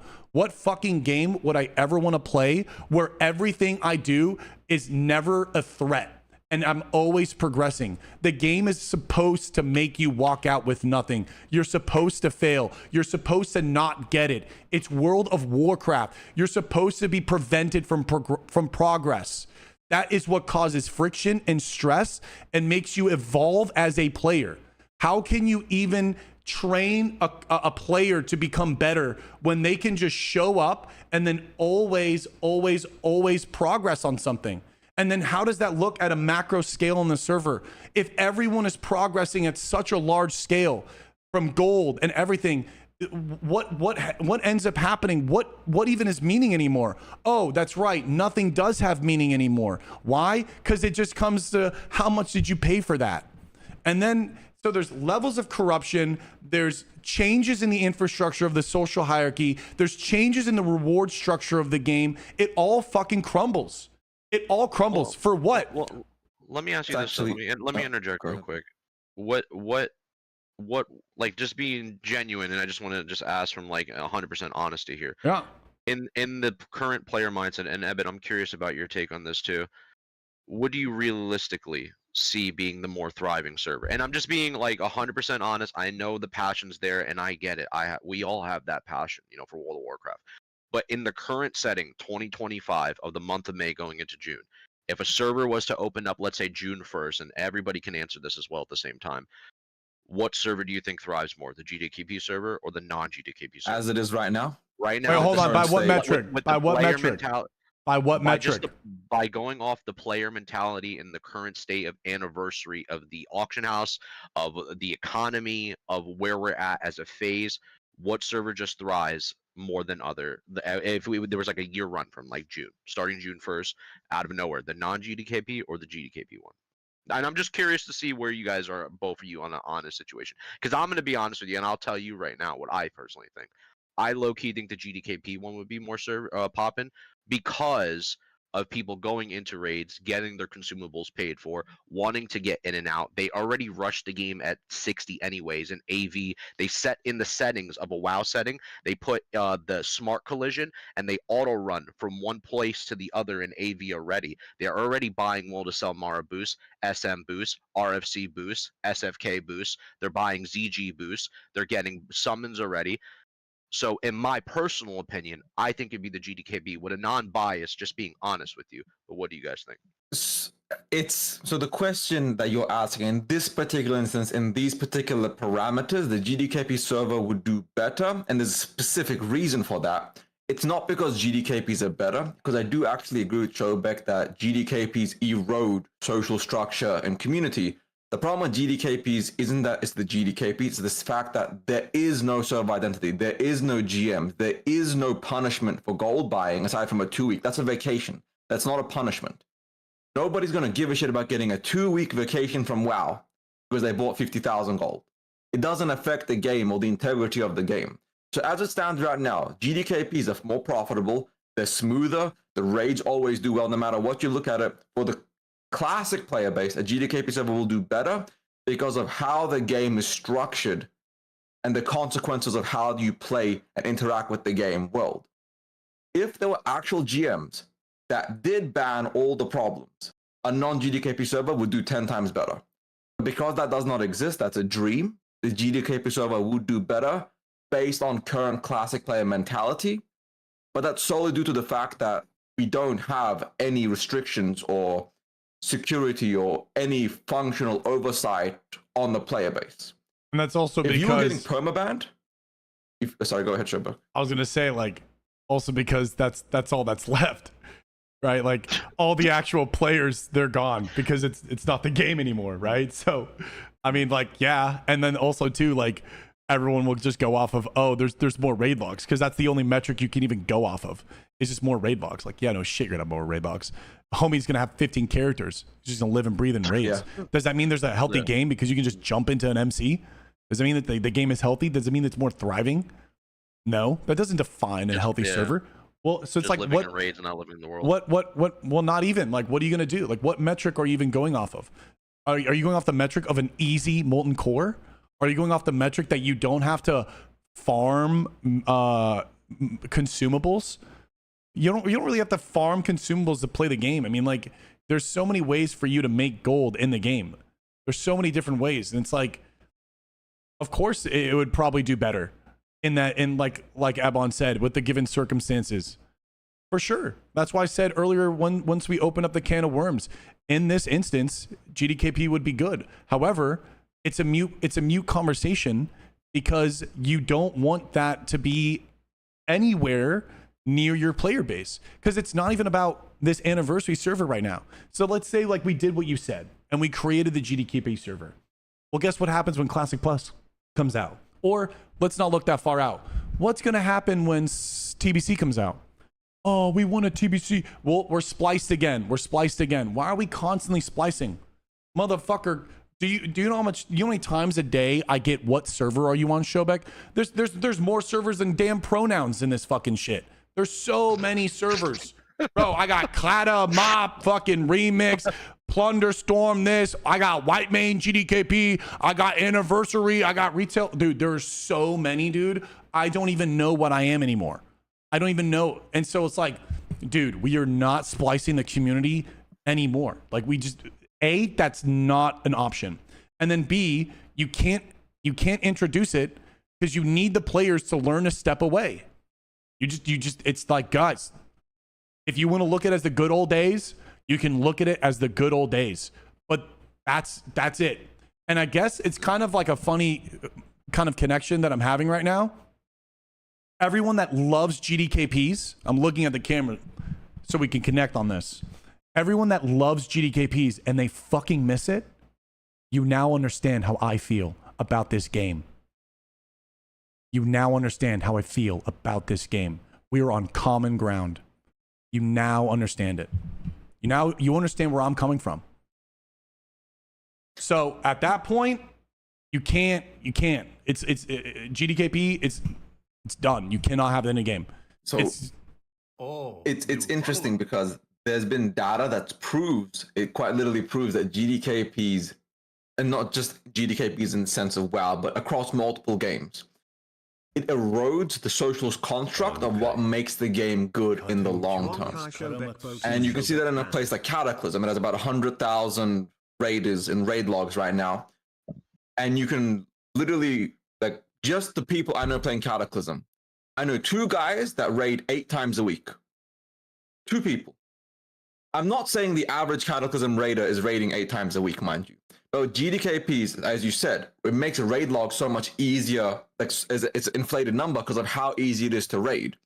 If you look at TBC's raid logs, I know multiple people that are raiding on 4, 5, 6 characters through Black Temples, Tempest Keep, SSC, because GDKP's made it fun and worthwhile for you to level on alt. But that does bring the question of, what is more important, a shit ton of raiders or a full world? Can I ask a question? I had a thought. ahead. I would love to jump in. I'm sorry, I'm yapping and dominating. You're good. Go right ahead. Would you rather have, I'd like to ask you guys this. Would you rather have 8 raids a week where all you have to do is log in to the invite and clear it?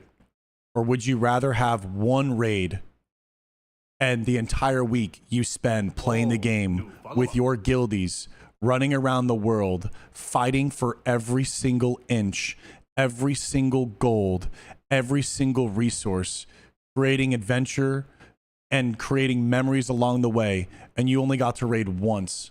Or would you just want to have the 8 raids, you get the login, you don't say anything, it's clear comms, and you just log off afterwards? You're muted. You're muted, Evan.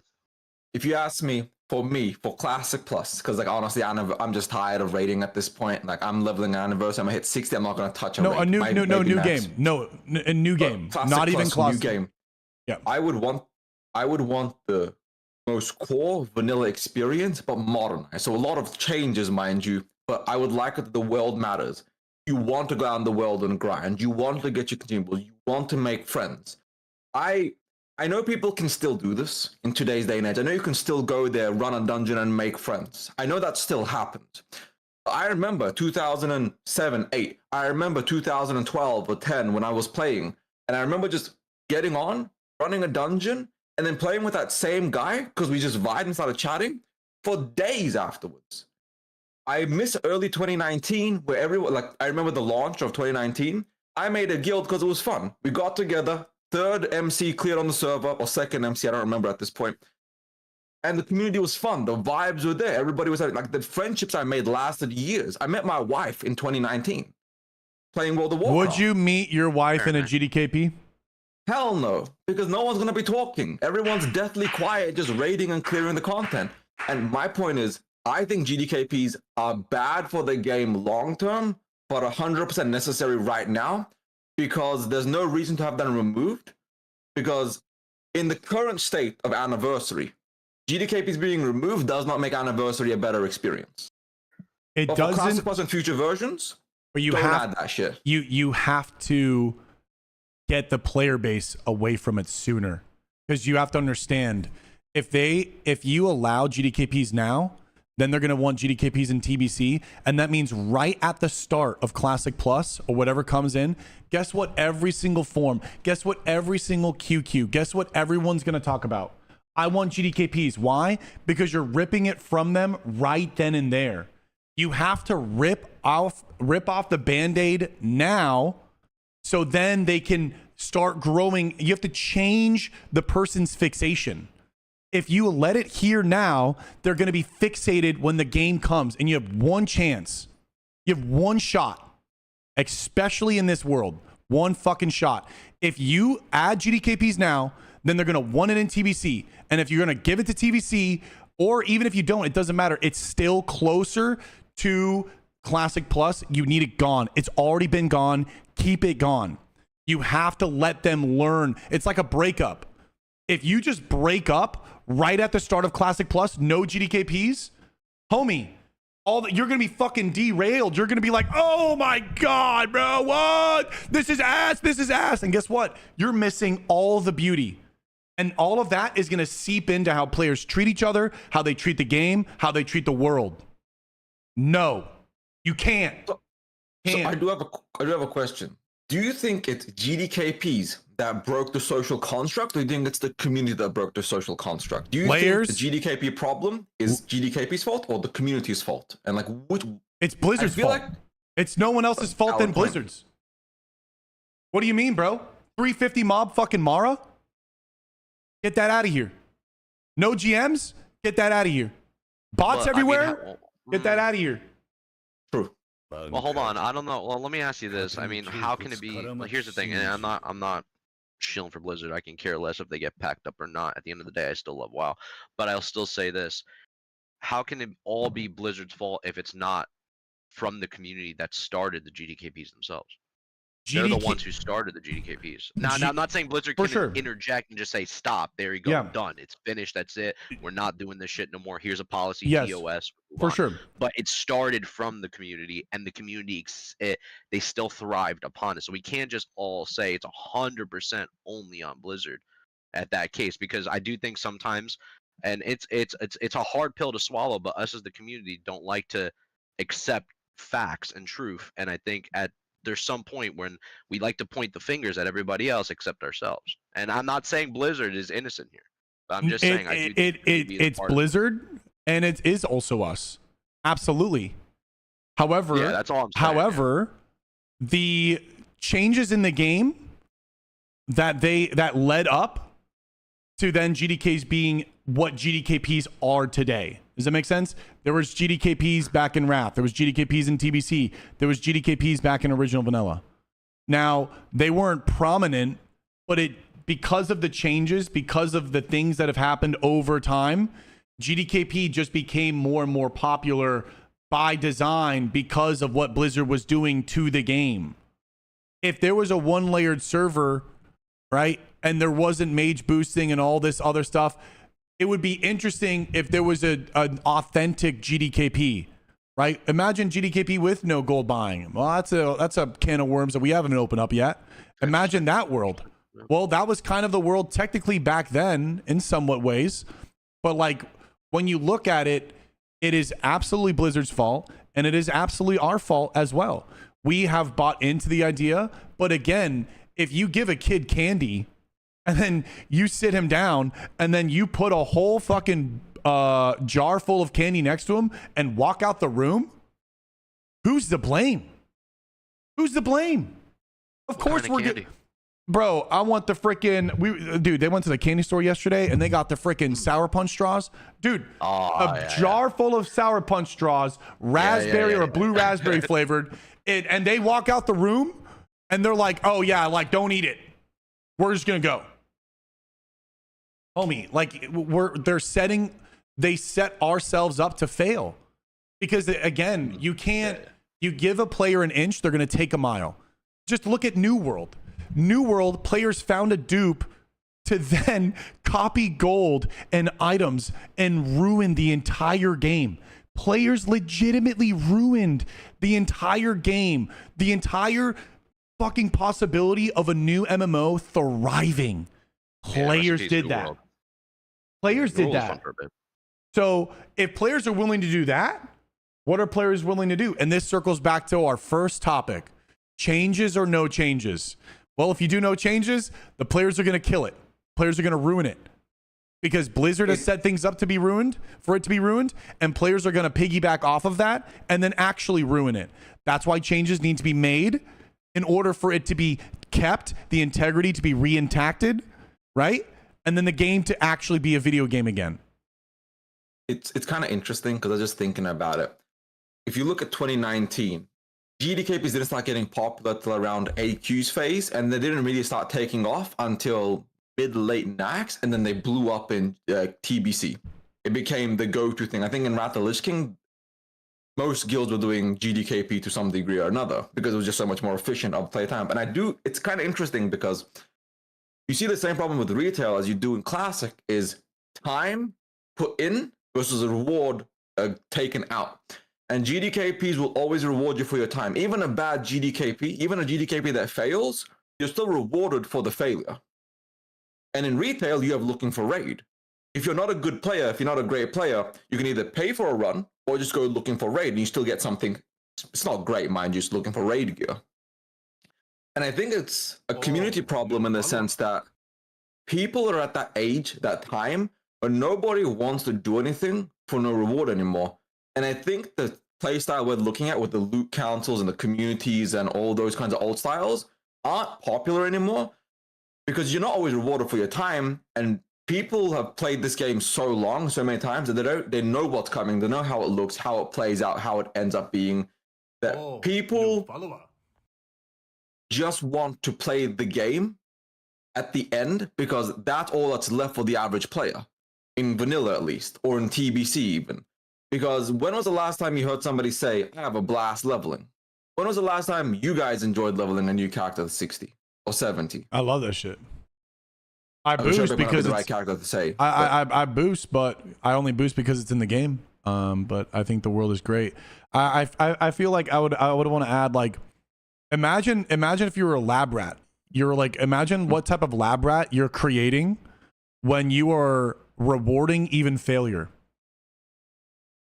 What type of player are you? How do you expect to even have a player anymore if you're now? I think you're muted, but how can you even begin to look at the player base that's playing your game if you are conditioning them to be rewarded even when they fail? And World of Warcraft isn't necessarily a punishing game. They by design made it very friendly where you only have to walk necessarily back. But now with the GDKPs, it's taking it a step further. So what do you think happens to the evolution of the lab rat if you make them have to do something, but if they fail, they still get rewarded? Well, why the fuck am I even going to try then? Because if I'm going to fail, I'm still going to get rewarded. Does that make sense? If the rat has to go through the maze to get to the cheese, in order to get the cheese, but GDKP, the rat doesn't even need to go through the maze anymore. He can still get there. And then the little scientist Blizzard is going to drop the cheese right on him. And like, I know that's a little bit more of a dramatic example, but I think it translates perfectly to the reward structure that you're conditioning your players to be. And that's why you're seeing the fragility and the fragileness in the players. I use the meme all the time. The player base is full of microplastics. You have people AFKing in EV. You have people wanting to get teleported everywhere. There is no more Warcraft. It's everything is less friction. Like simulation craft. It's no friction. And so what ends up happening is, by design, you are rewarding the player to be accustomed to never, ever, ever feeling like they are not having progress. And what ends up happening is, if they don't get progress when every single time they've been rewarded, even when they failed, they're going to be like, bro, screw this. I don't want to play this game. You have to understand that people also have conditioned perspectives, and that these things go into the psyche and the subconscious, and it actually interacts into the behavior of the player. So you can't even have this structure in the game, because what ends up happening is you're now cultivating an audience that is actually going to be detrimental significantly to the game. However, maybe they're doubling down on the audience where they're like, yo, we just going to double down on the rats that love to fucking not go through the maze and get the cheese, but they're just going to like boost to 60, GDKP, boost to 60, GDKP, no matter what, you're always being rewarded. And like, imagine that guy doing a fucking quest that has a low drop chance. Dude's losing it. Homie's gonna kill like 3 mobs and be like, fuck this game is like ass, I'm not gonna play that. Well, is that by the design of the game, or is that by the design of the systems in the game conditioning the player to then have a current perspective on the game, which then is not allowing them, it's putting on the fucking drunk goggles, bro. Everyone is legitimately playing the game with drunk goggles, and they're like blinded and they can't even see. I mean, it's crazy, bro. So that's, again, like another layer where you can't have GDKPs. You just can't. So I think the problem is and I get where you're coming from. I think the issue is you're looking at this from a sense that the community would play the game the right way if they were given the option. I think the community will only play the game in the idealistic, vanilla-esque vibe of the world if the devs actively force them to. And I think the problem is, as the game has matured, as the audience has matured, I just don't think it's feasible anymore. Because even if they don't let GDKPs get into the game, I haven't seen a loot council run in a while. I'm sure loot council exists. It's all soft reserve. No. It's always about playing a game in a way where it's like as efficiently as you can possibly be. Because I think we're at the point of modern gaming where efficiency is the most important thing, then community, then everything else follows step by step afterwards. When it used to be community and friends, and then the loot was secondary, that was the vanilla vibe. And even back then, people still cared about loot. And I think right now, the player base only truly cares about efficiency. And I don't think there is a solution to that with the modern day classic player base. But that's just my opinion. I could be wrong. I'm not talking, when I talked about everything, I'm not talking about the community. I'm talking about the game and the actual designs and the philosophies behind the game designs and the implications that these game designs introduce into the video game. I'm not talking about the community. I'm not talking about a specific raid, SR, or anything, or how it would even do on anniversary. I'm talking from such a macro perspective that you couldn't do this in any game. You couldn't do this in Riot's MMO. You couldn't do this in other MMOs. And this is a design philosophy that would cause the failure of a game. I'm talking from a game development standpoint, not where the current Classic WoW community is, where the current anniversary stuff. And to circle back to the anniversary thing, most runs on this server is either Discord GDKP or it's a SR with loot council on high tickets. So most of it is, yes, you can show up and like SR your thing, but for the most part, a lot of the guilds that are gamers, a lot of the good stuff, DFT, early CTSs, Nelf's tier, whatever, blah, blah, blah, all that stuff is typically loot counseled out to the gamers. So it's kind of a hybrid thing. When I was on Alliance, we tried to do a pure loot council. We did it at a weekend time where the consume prices were so high that it caused a little bit more frustration. And I think loot council is a very challenging system. I don't know even to this day what the best reward system is. They're all of them have their drawbacks. All of them have their bonuses, but at least with it not being a GDKP, everything that I talked about with the lab ratting stuff, at least you don't have that. Like from a game design philosophy and standpoint, you just can't have it, regardless of anniversary. If it's the best thing ever, it's just not. I think Loot Council's based on a system of trust as well, right, guys? Like at the end of the day, like I raid with Crusade and Aftershock over there on Season of Discovery, and I feel like with a bunch of the boys that I've played with, and all the amigos, like we base everything on a system of trust, and we build values with each player. We talk with everybody in the Discord, and it's a sense of friendship. And I think that's what World of Warcraft's all about, is building community, building bonds, and elevating even players that are quote unquote to some others bad players, but trying to help them to improve, helping the rotations, going with them, and making them learn, right? And I do think for some people, they get a bad conception of Loot Council, but at the end of the day, at least it's player based. It's not you going to GTG. Yep. It's not you going to overgear.com. Yep. It's not you going to eBay to buy a third wife in Indonesia. It's not about any of that, all right? It's about the player. And that's what I love. And with our guild, we've been clearing every week, killing Calderin. People are getting Ashbringers like candy now, which I think is kind of a problem, even though I got one myself. But I fished for mine. I got mine real. But regardless, I'll tell you this much. I think, in a way, Loot Council is one of the best options besides SRs, which is an option. I see a lot of people do SRs, the high ticket. I know you're talking about an anniversary. But I do think it's the best form of any type of loot handling situation compared to GDKP. I will give you that. I prefer Loot Council and actual bonds and friendships with people where you even meet some of these people. I mean, hell, there was documentaries of people. Hell, the Netflix documentary with that one kid where he met these people in real life. You know what I mean? He was a rogue and he was playing behind. You think that's going to happen with GDKPs? Yeah, I mean, no, I agree with you on that. I actually 100% understand that point of view, and it opens up an eye in my mind where it's like, I get where you're coming from in my perception. So I actually 100% agree in that scenario. And also, to add to it, if it was a one-layered server and not a mecha server, there would be more Loot Council. But the problem is with multiple layers and having over 50,000 players on one single server with maybe active like 15 or 20 at a time or something, it's some insane level. It's almost impossible. Again, I said it earlier. Players no longer become players. They're a class slot in a fill, and it's no social hierarchy. And people start feeling more invisible. People are more dispensable, right? Because you're not clawing or fighting for a raid roster. It's just like, oh, bro, screw this guy. I'm going to get a new one. And that all plays into an account, right? And circling back to how you even said, well, GDKPs allow for players to be more passionate about actually clearing the raid. Well, if there was a one-layered server and there's fewer players that are allowed to have access to be logged in, there's fewer guilds, smaller pool base, more committed pool base.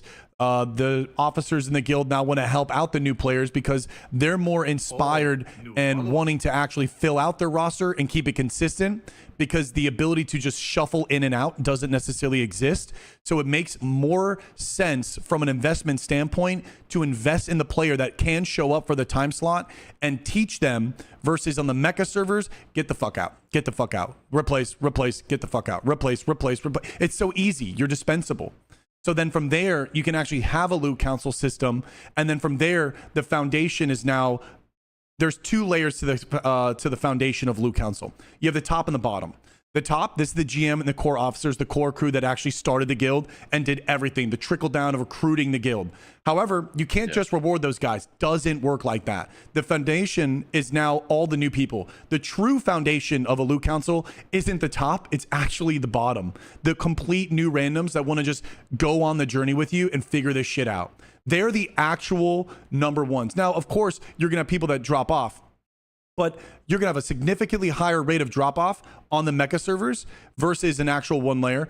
And on top of that, because of what I said earlier about the investment, when you invest in those players, now Loot Council is completely, everyone sees eye to eye, because it's two circles, outside and inside, but they have to come together to an agreement on why this gear is getting awarded to a specific player.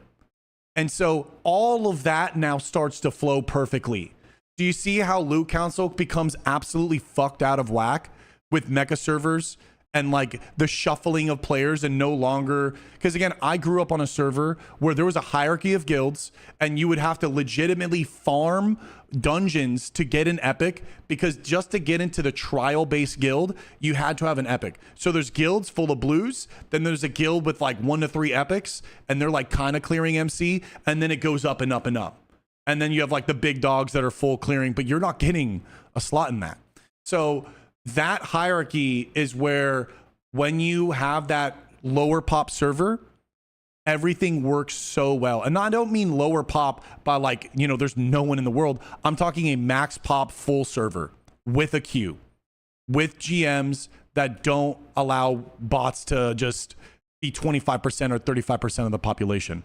Like an actual genuine maxed out server. And I would even beg to say that with modern, they could even have higher amounts of players and still keep it 1 layer. And there's a sweet spot to like maybe raise the pop even more with still keeping the integrity. And then from there, you're gonna see such a beautiful infrastructure of Loot Council. You'll still see SR, but you will absolutely see a very beautiful infrastructure and balance between those two. I do think modern day SR has been super prominent, that a lot of people like that.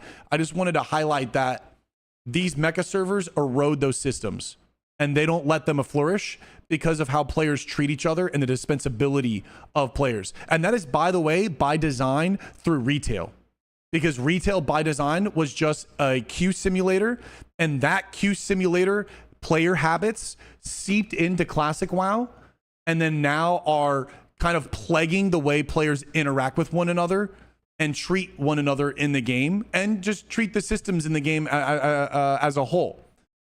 Sorry for my yapping, but I just wanted to mention that. No, I believe it. Am I fried? Am I fried? Do I feel like, am I cooking? I don't know.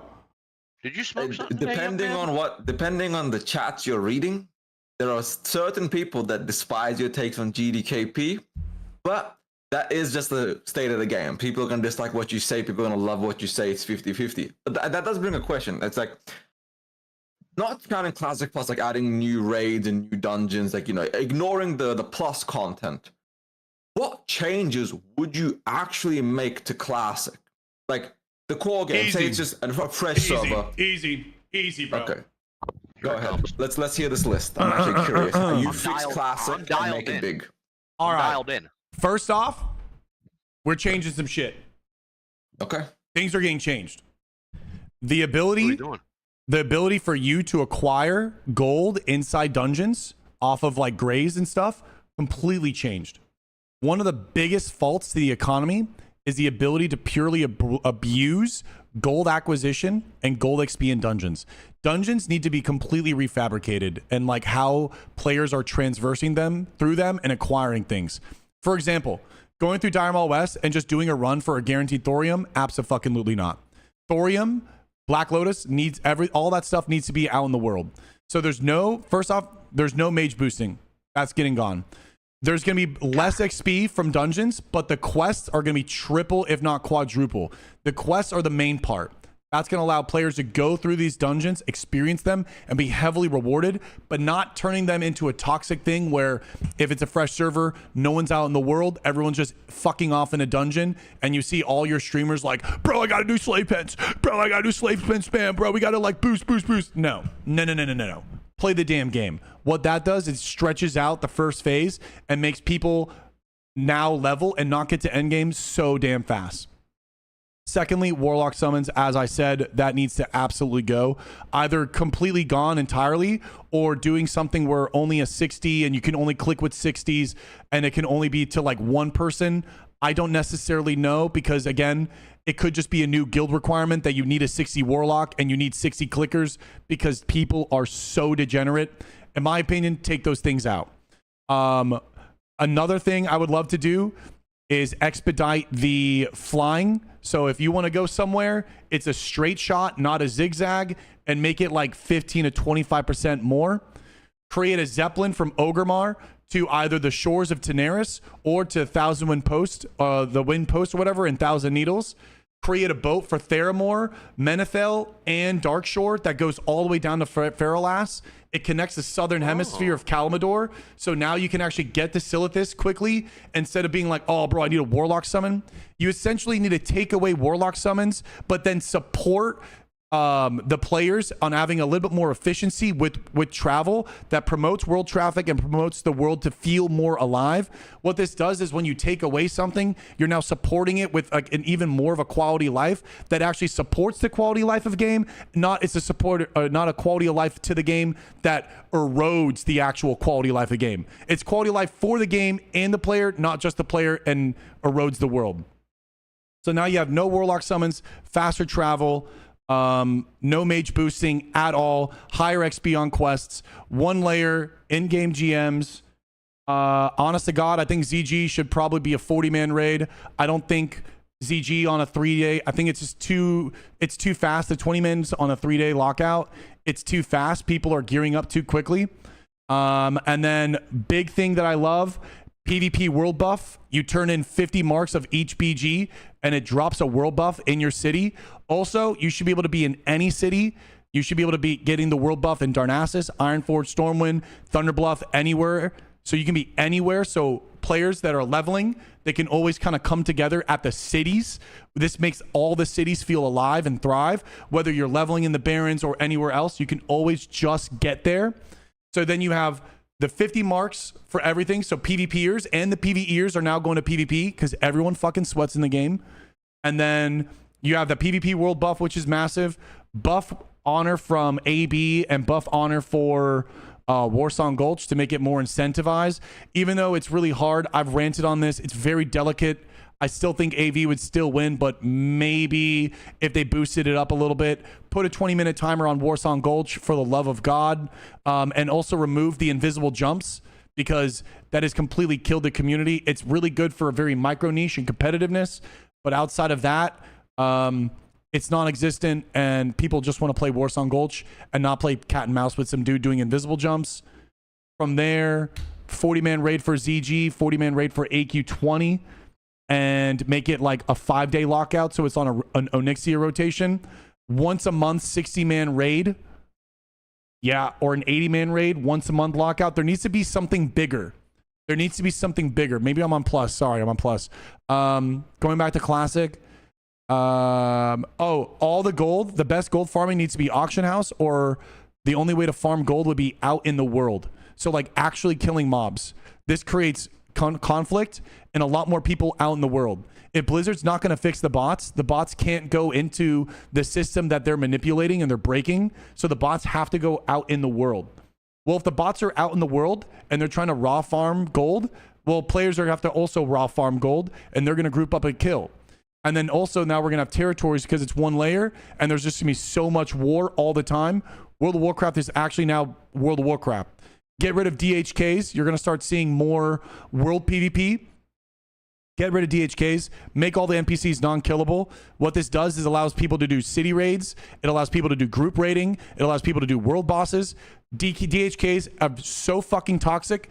One person, one bad apple can seriously affect players' actual experience in the game, and one player should never, ever, ever have that much power. It is way too much power for someone to be evil, and DHK should just did not age well. Get rid of that and keep the current ranking system, but don't allow it where you skip ranks. It should be around 12 to 16 weeks for rank 14. It shouldn't be a quick 8. And then from there, I think it's kind of hallelujah. I literally think you have a fucking amazing game, and there's the foundation intact. And then from there, Classic Plus, you add the fucking zones, you add all of that super dope stuff, all the just cut content, you just add and fill it. You've now fixed all the holes from the leaky bucket in Classic WoW, and now players are able to play the game, and now you're expanding upon it. The original idea, holy shit. I swear to God. Oh, that man. was a list. That was a hell of a list. That was a performance. Bro, I got it. There's a few things I want to touch on because they're interesting ideas. Encore. Thank you. It was lovely. So my first question, 80-man raids. Mm-hmm. You mentioned that. Yep. Walk me through an 80-man Molten Core. Well, it wouldn't be Molten Core. I'll walk you through it. So, everyone loves the AQ Encourage event, right? Mm-hmm. Everyone loves Vanilla WoW because of the larger raids. I think we all know the feeling of going down to Anixia's lair and seeing her sleep, and all the boys were fucking lined up, and we're like, listen, some of y'all motherfuckers are gonna die. You know what I'm saying? Some of y'all are gonna die. Some of y'all are gonna get thrown in the web cage and just eaten by baby Godzillas. Not me, I bubble. Hey, not him, he bubbles. But it's that sense of like camaraderie. Now, the reason why it's a 1 month lockout, because a weekly would be too intimidating. But people could work around the schedule on a 1 month. This would be the fucking raid. This would be you feel alive. This would be holy shit, we're here. This would be large dungeon room, big boss, supremist level, right? Supremist TBC level where you just look up, holy fuck. You see shoulder to shoulder, it's all your homies. We're a fucking squad. You know what this also does? If a guild can't fill out a roster, 2 guilds come together. Politics, social, all this, you know what this is? This is really, really sticky glue to create relationships and also to break them. But it would be this beautiful, like, whoa, this shit is so alive. Smaller guilds are going to band together. Big guilds are just going to be like, nah, we want this for ourselves. Beautiful, stretched out social structure once a month. Banger fucking boss. It's hard to kill. It's not a show up and get it. It's not a show up and get it. You got to come buffed and you got to get it. You got to earn it. Unapologetically, you got to earn it. I'm talking pre-nerf Uranus type shit. I'm talking homies are going to grind for it. But it's this kind of like, oh, fuck, it's raid night. Because I feel like we don't really get that feeling of, oh, fuck, it's raid night. Like, what? Like, whoa, we're going out. And so that once a month, larger scaled raid, not 120, maybe 60 even, if it's not 80. The reason why I like 80 is because of the dynamic of it. But there's something so amazing about Vanilla WoW and 40-man where it feels alive. It feels like it's just the right number. Is it a pain in the ass to fill? Yes. But it's only a pain in the ass to fill because everything we just yapped about for the past 2 hours. Yeah. So I feel like imagine, for example, not World of Warcraft. Imagine a game that was like super thriving and you could always fill a group, right? Just play the imagination with me. Would you rather have a 25-man raid or a 40-man raid? Okay, so for me, that's a multifaceted question. If you're asking me on the regular, how many people I want to raid with, I honestly think 10 to 20 is a sweet spot. I think no more than 25. If you're asking me as like a one-off event, like you said, once a month, because when you said 80-man raid, I initially thought you meant like every week it's 80 people per raid, like going into an 80-person MC. But so the clarification is good, like a once-a-month AQ event, like re-happening or something like that. I actually think that's a good idea. That there is a decent idea, and I think it would be really fun for Classic. Plus, in this context, 10 to 25. Yeah, homie, like, you're done gearing in 2 days. Where's the scarcity of gear? Where's the scarcity of gear acquisition?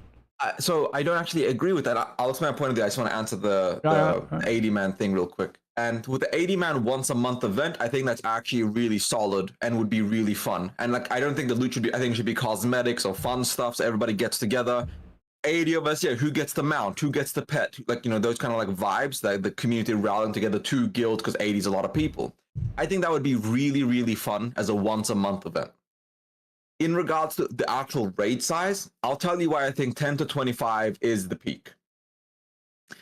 10 to 25 is peak because the guilds are smaller, so you actually know everybody, the personal relationships are more healthy, you actually have time to get to know people. Because right now in vanilla, if I go to any average guild, I'm not talking about the sweatiest guilds, right? And I actually am friends with and I've played with world first raiders.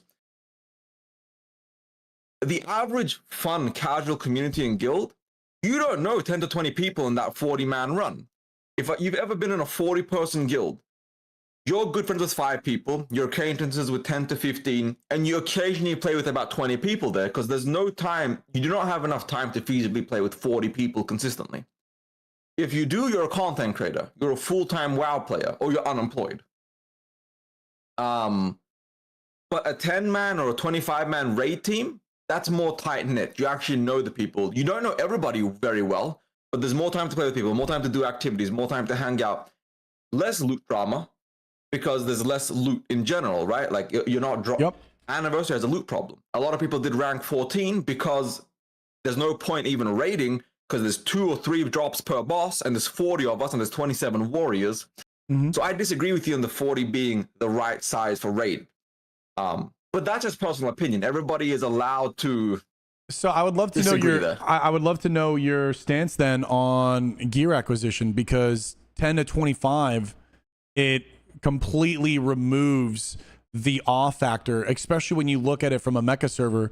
If you have 10 to 25 man raids and you have a mecha server with 50,000 players, let's just say all of them, let's say half of them are raiding.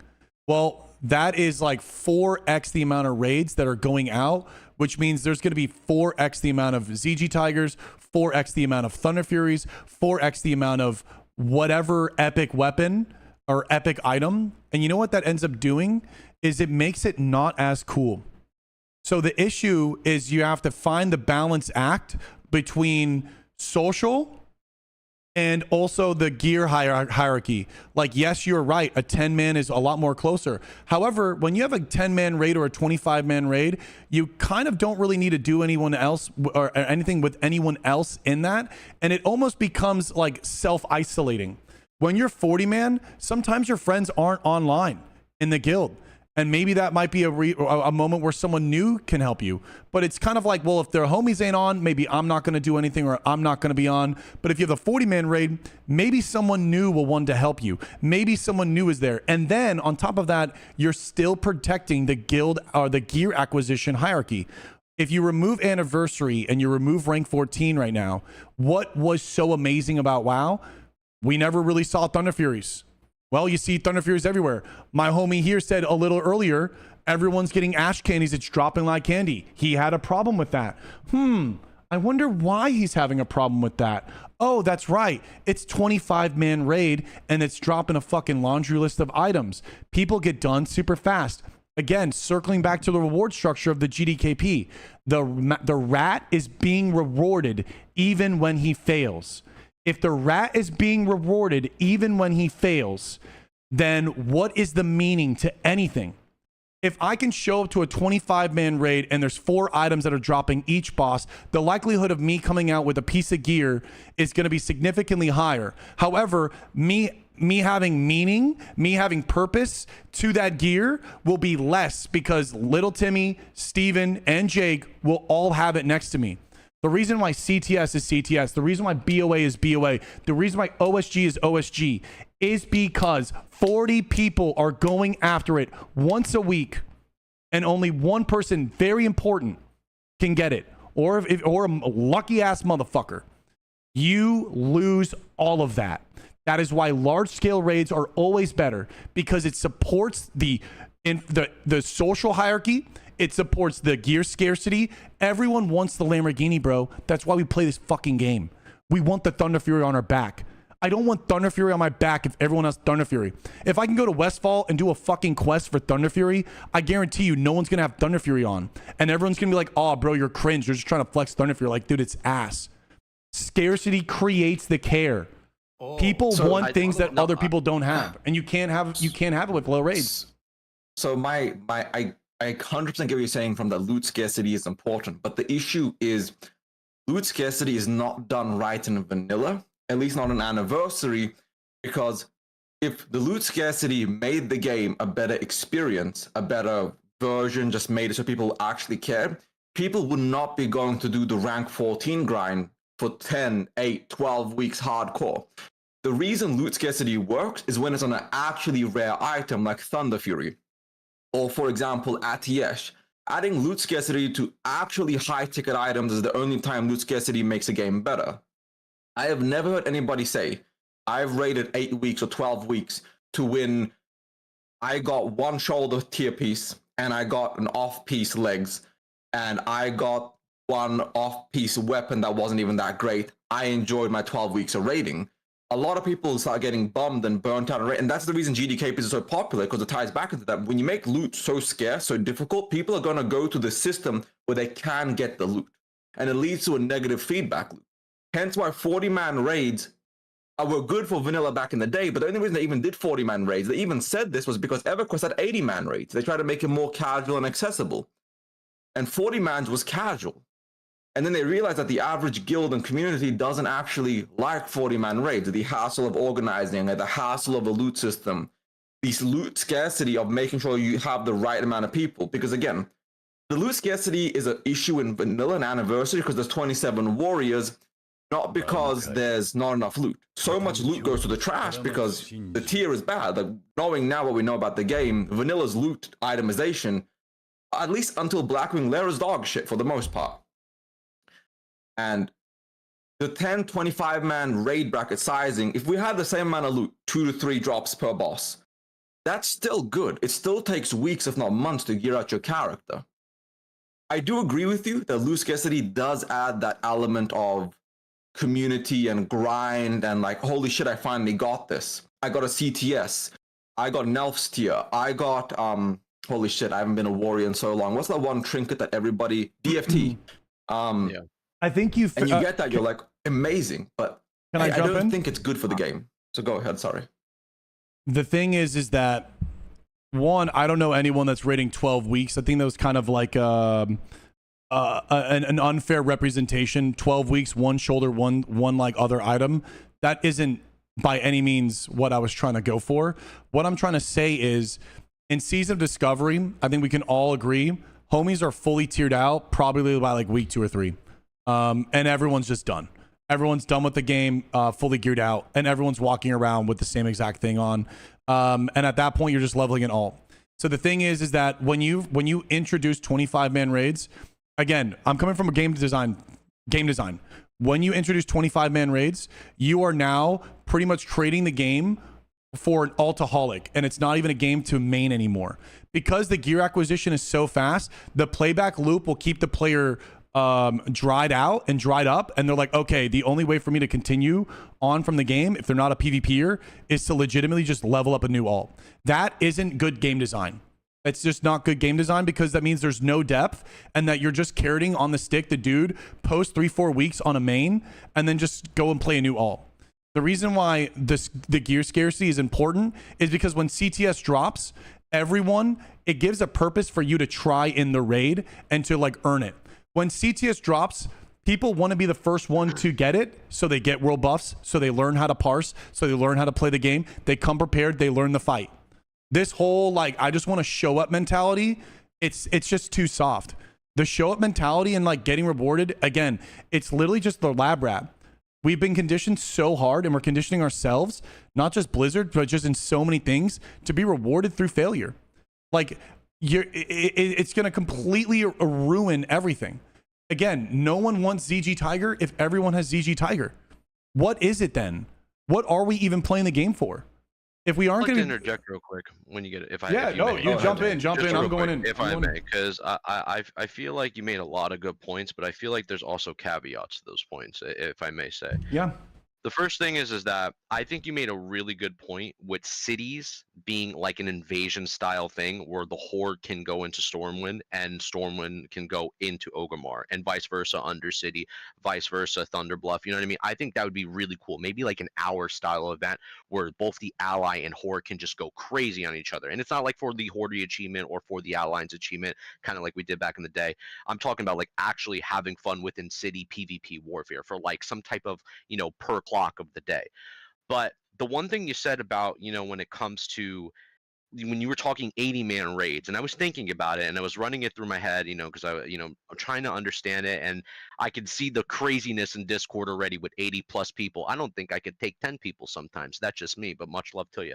But besides that, I can understand, and I think it would be a vibe, but at the same time, in the classic atmosphere, which is something I wanted to ask you about, is that there's two things I'll say. One, do you think with an 80-man or 60-man, how you were describing it, whether it's a Nixia or AQ or whatever, would the loot stay the same as classic? And because you like to create that scarcity, and I understand that. But number two, Oh, new how many follower. warriors are going to be in that raid? For sure. How So many? Because that's the problem with Classic, right? From a It's from a not- class, from a design perspective, majority of your raid is going to be all plate wearers. check this out. You might have that one ret. You Hey, I might got you. have it, Hey, maybe look. not. Hey, But you know what I'm gonna saying? change you. And I'm I gonna think that's change. the problem with Listen, that. I got you. I'm gonna change. I changed everyone's perspective on this. I got you. Everyone talks about vanilla WoW. It's, oh my god, it's so much warriors. It's so much warriors. Listen, Blizzard cooked so hard, and I know they did this by design. When you watch Lord of the Rings, right, and you're watching the war scenes, what is it mostly? I'm gonna ask you, what is it mostly? Frodo and Sam walking. Frodo and Sam walking. No, all memes aside, when you're watching the war scenes, what a is lot it of mostly? warriors, a lot of orcs, a lot of knights. but they're hold going. on. At They it, also they're have battling. archers. There's They have archers knights. there. They No, but have hold on. ranges. I understand that. They I'm have- getting there. But I'm just asking a simple answer. You got Gimli. I'm getting you. Oh, I'm he's a- getting you warmed he up. has an axe. Okay. When So you're warriors watching the in this war context. scene, when they're going down and they're touching the swords and they're screaming, "Tonight we fight!" All of that. What is it? It's warriors. Yeah, but It's that hold doesn't on. count to Let me hold hunters. on. Okay. It's melee. The thing is when you look at the PvE as a trope, it should always be predominantly melee with the assistant of the mages, the backline, the warrior or the hunters, the warlocks, the priests, the druids. It's very important that it's predominantly melee heavy. Because not only is it the trope, but it creates the experience that is immersive and feels alive. And I'll use 2 examples on why this is very important. When you look at Classic WoW's World PvP right now, if you are not a mage, you're fucked. Mages are so broken because it's all AoE and it's all casting and there's no front line. There's no support to create 2 sides coming at each other and fighting, and then you have back lines assisting each other. There isn't that trope, and the cavalry of war doesn't exist because when you have casters as the meta, it becomes a wizard game, and that isn't even an MMO anymore. It's not even a game that you want to play anymore. Magic meta is not a good meta because now, why am I going to play a warrior when I can just play a mage or a caster and have so much dominance? And on top of that, what is the cavalry? There is no cavalry. You just dive on each other and spam magic. So you can't even digest. There's no front line. There's nothing to hold. There's nothing to defend. There's no move. There's no dance. There's no tug of war because everyone is playing range. So the importance of, yes, there will be many warriors in that raid, but you still need to bring things. And that doesn't mean that you can't design the boss. By the way, because there's 80 people, the boss can be very simply designed because it's harder to get 80 people to coordinate than 40. But you can just design the boss to require the class to do something, whatever that may be, a decurse, a dispel. But that is why it's so important to always have the warriors because it creates the immersive experience when you're in a dungeon. Now, yes, the kill time right now on WoW, way too fast. If everything was actually organically killed and not just memed down in 7 seconds, yes, I think having a front-loaded front line of melee is 100% needed for the trope. Health of the game, health of PvP, health of world PvP, health for immersion in dungeons, health for just immersion in general.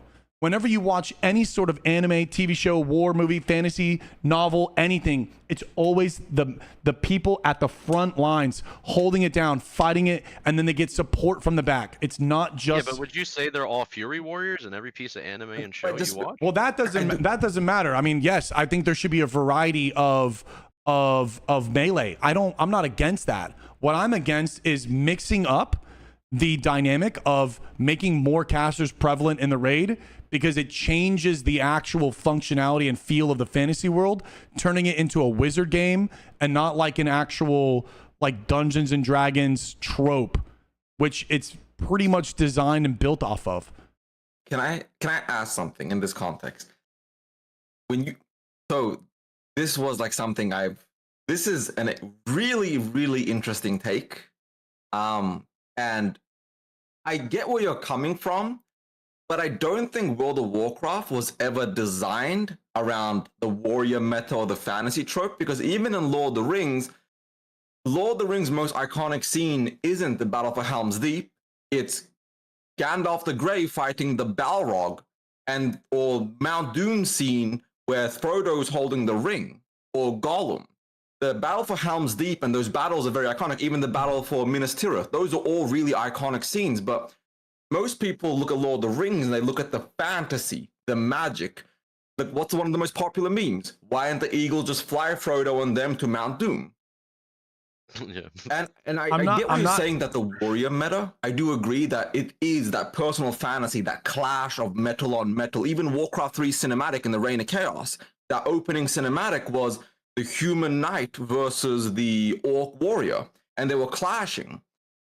But I don't think that should be like the basis of the fantasy for World of Warcraft. I don't disagree with you that warrior on warrior is very cool and iconic. But I think when it comes down to it, what made World of Warcraft so popular was that you could be anything, because you are an adventurer in a world with so much magic that anything was viable. We made it warrior meta because it's the best class. We were so min-max and efficiency focused that warrior became the go-to. But I don't think the game was ever meant to really be played like that. But that's just my opinion. So if you want to like continue or interject on that. Yeah, I wasn't highlighting what was the best moments in Lord of the Rings. I was highlighting that whenever you see war, I mean, you go to Troy with Brad Pitt, or I don't even know the movie's name. I think it's called Troy. Go watch Vikings. Go watch Vikings. What is it? It's melee with the assistance. I'm not saying people are like, oh, dominant world. I don't know why people always just go to extreme and try to twist the things. You need to understand from a game design that there's a lot of moving pieces that are happening subconsciously, and having a good front line with a lot of melee is very important. I do agree it shouldn't just be warriors. I'm not saying it should just be warriors. I'm using warriors as a pawn, as an idea that it is important that there is a lot of melee in the group to create the foundation of like, we are going to battle. Like whenever you're watching anything, it's always been melee, and it not like it's always just been melee, like screw casters. But when you're looking at it from like a design standpoint, say you're playing a mage, you're not playing a mage because you want to be at the foot of Onyxia. You're playing a mage because your archetype and how your brain works, you like distance, you like spacing. Well, what happens if there's no more warriors and there's no more melee and there's no more ret paladins and there's just range and the boss? That is a completely different game that you are playing. So when I talk about 80-man raids and when I talk about raiding in general, the infrastructure should predominantly be 60-ish% or maybe like 55% melee. It should be very heavy on melee because it gives the front line as it is now. I mean, like the vanilla WoW raids are so beautifully separated. I do think sometimes on the super min-max groups, it's a little bit more heavily on the warriors. But if you want to look at it from like a normal, like medium bell curve enjoyment and even slightly above, dude, I mean, like it's really fucking balanced, dude. Like they're pulling in like 2-3 warlocks, 5-6 mages, you got a druid, you're gonna have fucking, if you're horde side, you have literally what, 4-5 shamans, then you're gonna have hunters in like each group to buff up the warrior, then you're gonna have like a rogue, you're gonna need like 4 or 5 tanks. I mean, like, bro, it's not even that crazy. It's only crazy when you have min-max insane Andes that are unbelievably good at the game and they can do everything and they do it really good, and then they do that and they only bring warriors, and then that gets the bad frame of like, we're all underrepresented. No, dude, you're not. But to like make it range meta, I'm just simply trying to bring in, it is important to have warriors. It's important to have melee. It's important to have melee is what you're saying. Very important to have melee. My question is, when you say melee meta, you're talking from like that fantasy design, or are you talking from like a gameplay design that it should always be focused on like a slightly heavier melee focus? So first, yes, I was talking about a game design where like the philosophy on if you're encountering, there should be melee at the boss's feet. It's very important. And then by meta, I truthfully think that it should always be melee as meta, because melee they have to be on the target, and they can always pretty much die from the target. And whenever you give casters meta, it becomes incredibly toxic. When you look at it from a world PvP standpoint, when you look at it from a PvP standpoint, you can't usually have range as meta because it gets way too overpowered. If you want to use a couple of examples, you already see how strong mages can be in vanilla. If you want to use SOD as an example of more of a modern take, you look at shamans, you look at BM hunters, you look at boomkins from the earlier phases. Because range has the ability to use range abilities, they should always be sacrificing some sort of, there should always be a give and take. And because if you are using range, you either have to be a turret archetype or you're going to be like a dot type archetype. But you should never be able to, if the melee is on you, the melee should, for the most part, win. And it's a very intricate dynamic, but range, everyone should always be able to beat everyone. That is the perfect symbiosis of balance that we've never really got. But in vanilla, you really can turn things around in any class you play. I mean, it is kind of really nice in a lot of ways. But having it heavily based on casters, I think erodes for the majority. I think it is more statistically common for a player to play a melee class than it is range. And so if you support the range for that to be the melee, the meta, and you alienate the melee, then your game will die and it will not be a good game. It will not flourish whatsoever. Not to say we're just going to throw out range and, fuck range and fuck caster. No. It is not that. We need them, and it is very important, right? Like, take a look at Vertna. Like, you need to still be able to Vertna. You need to still be able to Drake Dog. You need to still be able to Zaryu, Zico. You need to still be able to do all of that as range. You need that. Like, players need to be able to beat anyone, and players also need to be able to perform in raids. But I don't necessarily think range should be #1 DPS in raids. No, I don't think range should be #1 DPS in range, or in raids.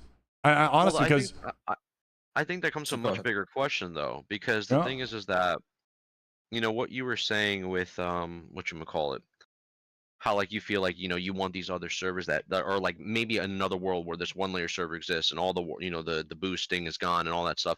And I sparked the question to ask you this now, because I feel like when you look at, because I've looked at all the data, right? I've looked at all the parsing and all across. Actually, recently I did a video on this too, talking about like how balances was from classic and where it ends up being at the end of vanilla, and then how you look at it comparison to season of discovery, and then you fast forward all the way to retail. You look at the metrics side to side to see what specs came into place, what specs came alive during certain expansions, right?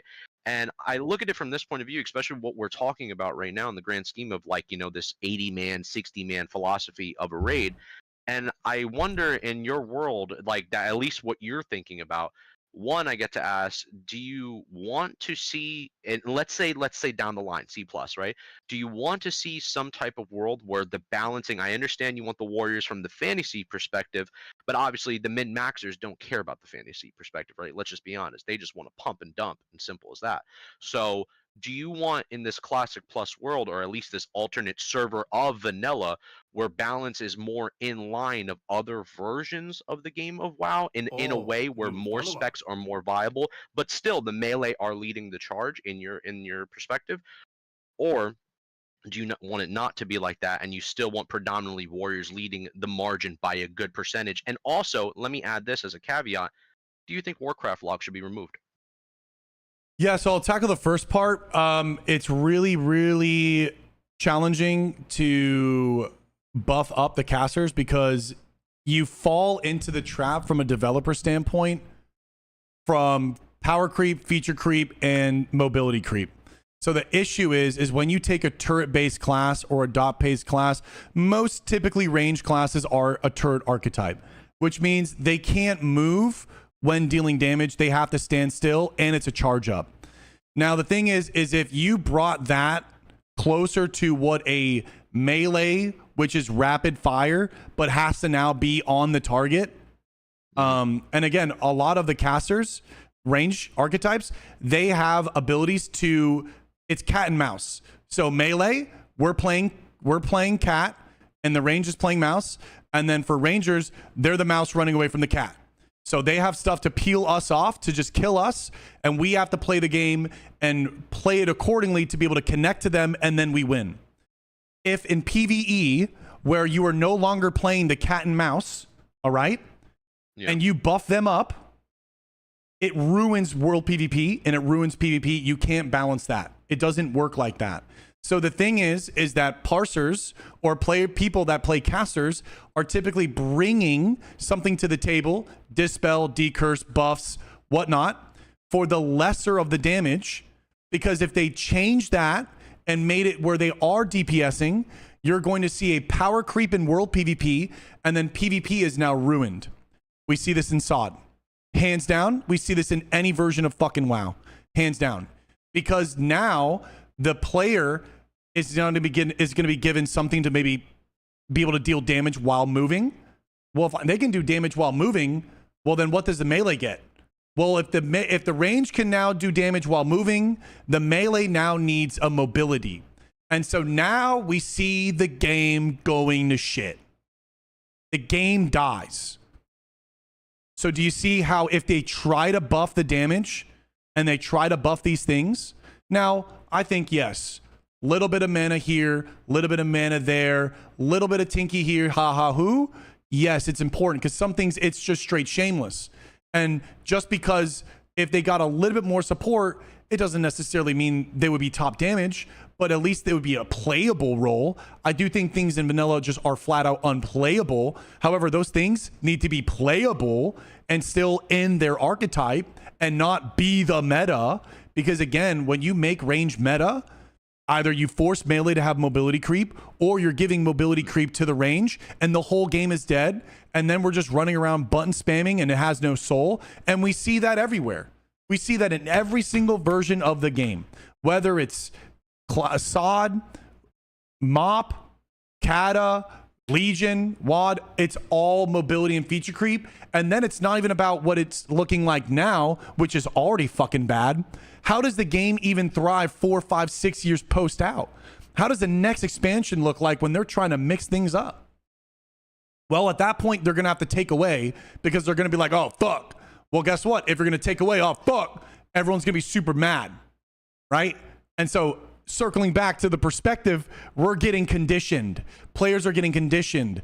And then when the player has a certain perspective, they can't even appreciate and see the game for its actual. They're now looking at it because it's like the t-shirt thing, right? Hey, look around the room. How many people are wearing a red t-shirt? 1, 2, 3, 4, 5, 6. Okay. How many were wearing blue? Oh, I don't know. I was looking at red. What the fuck? Oh, okay. Well, you were just completely blinded. It's like kind of talking when you're in an argument. You just get emotionally like biased. You're so biased by the things that are happening because you're taking it personally that you can't even see clearly. But the problem is you're in the comfort of your home and you're going to log in anyways. And all of that is going to seep into how you treat players, seep into how you view the game. And next thing you know, you're on Reddit, the WoW forums, and everyone is yelling and they can't even see clearly. Circling back, they got the fog goggles on, bro. And so you have to have the range. Unfortunately, the range, in my opinion, in the best way, melee, if you want to top parse, you're top parsing. However, the raid needs to be designed where it's required to have these other classes to do interesting mechanics in order for you to be able to defeat the boss. For example, if Molten Core, with the current meta build of like warriors, if they weren't able to kill the boss in 5 seconds and each boss would be about a minute 23 to 2 minute fight, they would need to have more casters to do dispels and decurses. If that was the case, the only reason why vanilla WoW raids are so heavily melee side is because of the non-adjustment to the boss health and then the current meta of DPS. It has nothing to do with like the ability of the classes and whatnot and like how they actually function. If each MC boss was a minute and 23 second kill time, you would need to have casters abso-fucking-lutely, and it wouldn't even matter how much damage they're doing because they're literally saving the fucking raid's ass. And that is a role-based mechanic. Role-based mechanics are fucking awesome. And you just have to in my opinion, WoW, it just needs a health buff or some sort of change, and then everything's flourishing. We don't need the boss's health needs to be adjusted, or maybe some sort of mechanic, but the class design, you don't need to touch that. And if you are, you got to be very careful with feature, mobility, and power creep. And when you buff one class, you have to buff another. And how does that dance triangulate and cross over? And you have to be very careful that you don't go a Valorant style approach where you push a bomb site and you have a fucking bot running on site. You're AoEing, teleporting, smoke wall, double flash, fucking laser beams everywhere. You keep it CSGO. You fine tune. You create it. It's like a sword, right? You're sharpening the sword more and more and more. You're fine tuning. You're not trying to create a new sword every single time. No, just make it sharper. CSGO, foundational, and they just made it better and better and better and better over the years. They never tried to do that. So I get what you're saying with that. I understand. But Evan, you can go if you want. I don't want to interrupt you. I was gonna say, my question is, do you think it's better to have that melee meta, or do you think it'd be better, assuming it doesn't ruin PvP, because SOD, they effectively balanced every class. They're within 5% of each other. I think the best class is only 15% better than the worst class. Not counting Legendary Ashbringer, right? Everything is close. Do you not think that is healthier for the game? Classes still have their roles, their positions, their placements. But everything is so close that you can play whatever you want instead of it being that melee-focused meta. Or do you think having that melee-focused meta is more important, even if it means certain classes are slightly worse, but still necessary for the raid? I think it just needs to be all about, it's not about the meta. It's about, I feel like it's about the interaction that the players are having in the instance. And like, if you want to say, do I want a warrior meta? Like, I don't necessarily want the warrior meta. It has a bad connotation to it. Everyone's fucking fearmonger. It's a fucking trigger word. To like grown-ass men, it's a trigger word. I'm seeing it in chat. Grown-ass men, trigger word. Warrior meta. Ah! No, dude. I'm not trying to say warrior meta. I'm simply saying, out of a 40-man roster, to not have it 35 casters with 2 tanks and 2 rogues, like, no, it needs to, having melee in there is really important, and having range in there is really important. I think what's more important than what fucking meta we want to have is, can we not have a 7-second Shazrath kill? The boss's health is causing the meta to be developed. If the boss is not going to do anything other than AoE with like one little dispel, but you can kill it, it doesn't have enough health to actually live. If Shazroth had 5 extra health and you couldn't Zerg it down with 20, dude, if you had a raid with like 8, it would be 32 warriors and like 8 shamans, 1 shaman in each group, and everyone's a warrior. If you couldn't Zug down Shaz or any of the other bosses in 5 fucking seconds, you would be forced to invite a mage. You would have to have the dispel. You would have to have the decurse. It's not about a meta. It's about how can we now fabric or adjust the boss to then now actually create a cohesive raid group. Because if the players are going to figure out something to just mop the floor with one class completely lopsided and kill the boss in 10 seconds, well, fuck the mage, fuck the priest, fuck the hunter, bro. We're just gonna ball out. Are you talking about, sorry, Tal, I'm just gonna say one thing, then I'll let you. Are you saying that in this context, the other classes would have adjusted damage, or are you talking just current state of anniversary if they just made just boss health change and nothing else? If they just made boss health change and you couldn't Zerg, you'd have to do the boss mechanics. You'd have to bring in other classes to respect the boss mechanics.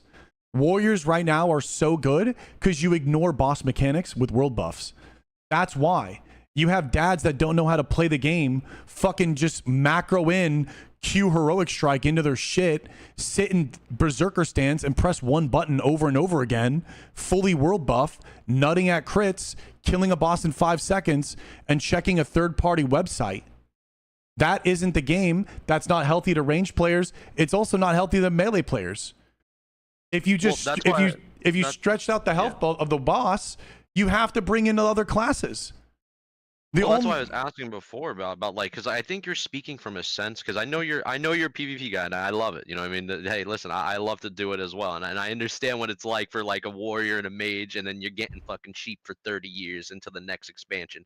I understand that lifestyle too. It sucks. Or getting dotted out of your mind as a rogue and you can't go back into Vanish. I get it, but I'm talking about from at least a perspective from where I'm hearing you out. It kind of sounds like you're speaking also from the PvP side of things as well. You're not just speaking on the PvE side as well, because like that's something I was talking about for a while too, where I ever wondered if Blizzard would consider, if they would actually consider in the future, split balancing, where correlations of abilities are changed depending on if you're in PvP mode or if you're not in PvP mode, whether you're in the world versus not in the world versus in an instance versus can I comment on not that? in an instance.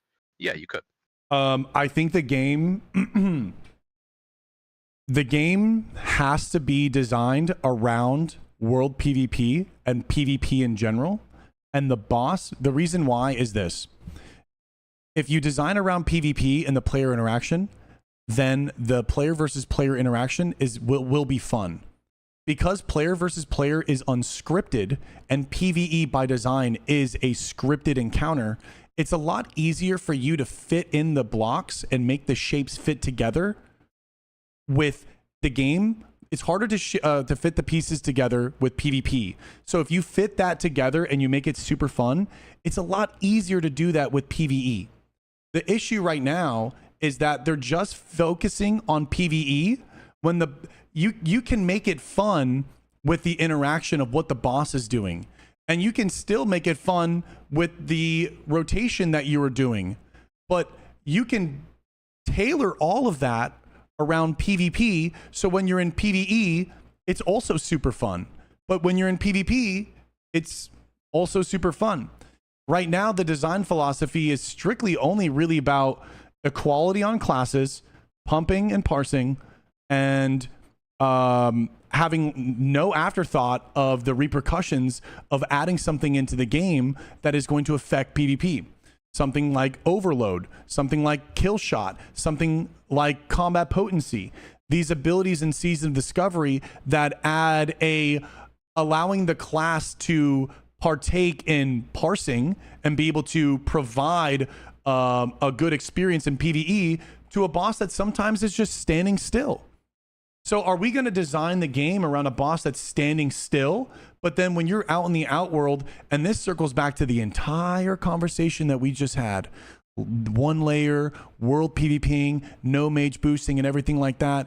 If a player is out in the world and they fight and it's not fun, it's super lopsided, and it's like, man, this feels so bad, they're not going to PvP anymore. They don't want to do that stuff.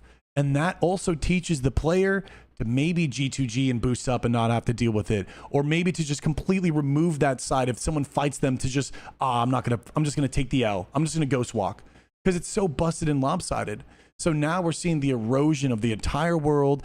The PvPers now, they don't want to play. And when you look at Dream Scythe and Night Slayer, which one's the more populated server? PvP. Why is that? Why is it always the PvP server that always has the life, but no one wants the PvP? Why has it always been this way? I've got a very controversial opinion on that statement. This has got me a lot of flack before. Cool. The reason people pick PvP servers, they have this unwarranted mentality that the better players play on PvP servers because that's how it used to be. Back in the day, the sweatier, more elite players would always play on PvP servers, and that was like that for the longest time. Yep. And to this day, people still have that mentality, even though on average, at the very highest level, yes, they're mostly on PvP servers. But on the average player skill, up until at least the 85th, 90th percentile, it's the same on both. But people struggle to separate that PvP equals more skilled, because it's not the case anymore. It's an outdated mindset, and it's outdated you want to know why? View. Because Blizzard snipped the balls of the player. They neutered us. That's why. They neutered us. That is why. Actually, I have a question for you. I just checked. I think I have them still, but I know what you mean. Most of them. They neutered us, bro. Not us. Yeah. No, they neutered us. No. Hey, So this is my question. So you talked a lot about classic and these changes and like this, and the game should be like this and like all this stuff. What are your thoughts on TBC as an experience? As a raid, as not just a raid, like as an expansion. Where does TBC fall into all of this in comparison to Anniversary? Because TBC Anniversary is coming up soon. It's around later this year. So how does TBC, how do you rank that? How does that feel to you? I think TBC had the potential of being something really, really great, but I think it is really deviating away from vanilla WoW or just an all-around MMORPG. I feel like it's getting a one step closer to a queue simulator. And where this falls into, or where this comes into, is like you have flying mounts that completely erode the world. You have Shadowrath City, where you're now hanging out buds shoulder to shoulder with the opposing faction, completely eroding the meaning of World of Warcraft. And like the whole Alliance versus Horde, something that has been shouted and even Nick's on. Literally, even Nick's on. She has an Alliance sticker on the back of her car. I feel like that kind of essence starts to... It's still very strong in TBC, but it starts to erode. And for me, I think that TBC is just that. It's just stepping away from Azeroth being the main character, and it's kind of introducing us into the world that I think is just not necessarily what we want. I think if TBC didn't have Shadowrath, if TBC had no flying, it'd be an incredible game. I think it'd be a lot better. I would like it 40 man instead of 25, but I think we can agree to disagree. Real quick, I'm getting so much balls checks. The reason why I made that comment, just gonna circle back because chat's being silly. The reason why I said they neutered us was because I was referencing back to the development of the game being around PvE and not PvP, and that all the players stopped wanting to PvP. And that's why it got neutered. And then what ends up happening is if you have the people that stop caring about PvP, then people are not, because it's not fun, it's not invigorating, it doesn't mean anything. And when you strip that meaning away, it's now like, why even? Like, why even? That's literally why. And so circling back to TBC though, it was just, chat was going crazy. I am excited for TBC. I'll play it till I will no longer have fun. I already predict I'm going to go back to vanilla because the integrity of the game is kind of in somewhat already jeopardized. I don't like Draenei. I don't like how they look like. I think they should have been presented differently. And I think Blood Elves should have been presented differently. I don't like the models of them and everything. I don't like how, again, there's flying. Flying is definitely, I think, the biggest nail in the coffin for me. I think I could deal with everything else, but the flying, I think, completely ruins it. And Shadowrath. So flying was removed. It would be a better world for you. Outland would be better for you. Flying was not there. Yeah, flying without flying, sorry, the game would be alive for a lot more of it. There would be a lot more to the game. Interesting. Did you like arenas? Were you an arena guy? I do love arena. However, we're not going to get the world where arena is arena anymore. If we wanted arena to actually be arena, we'd have to remove weak ores and add-ons and macros, and it would have to get granular, and essentially you'd have to remove any sort of like computer playing the game for you type stuff.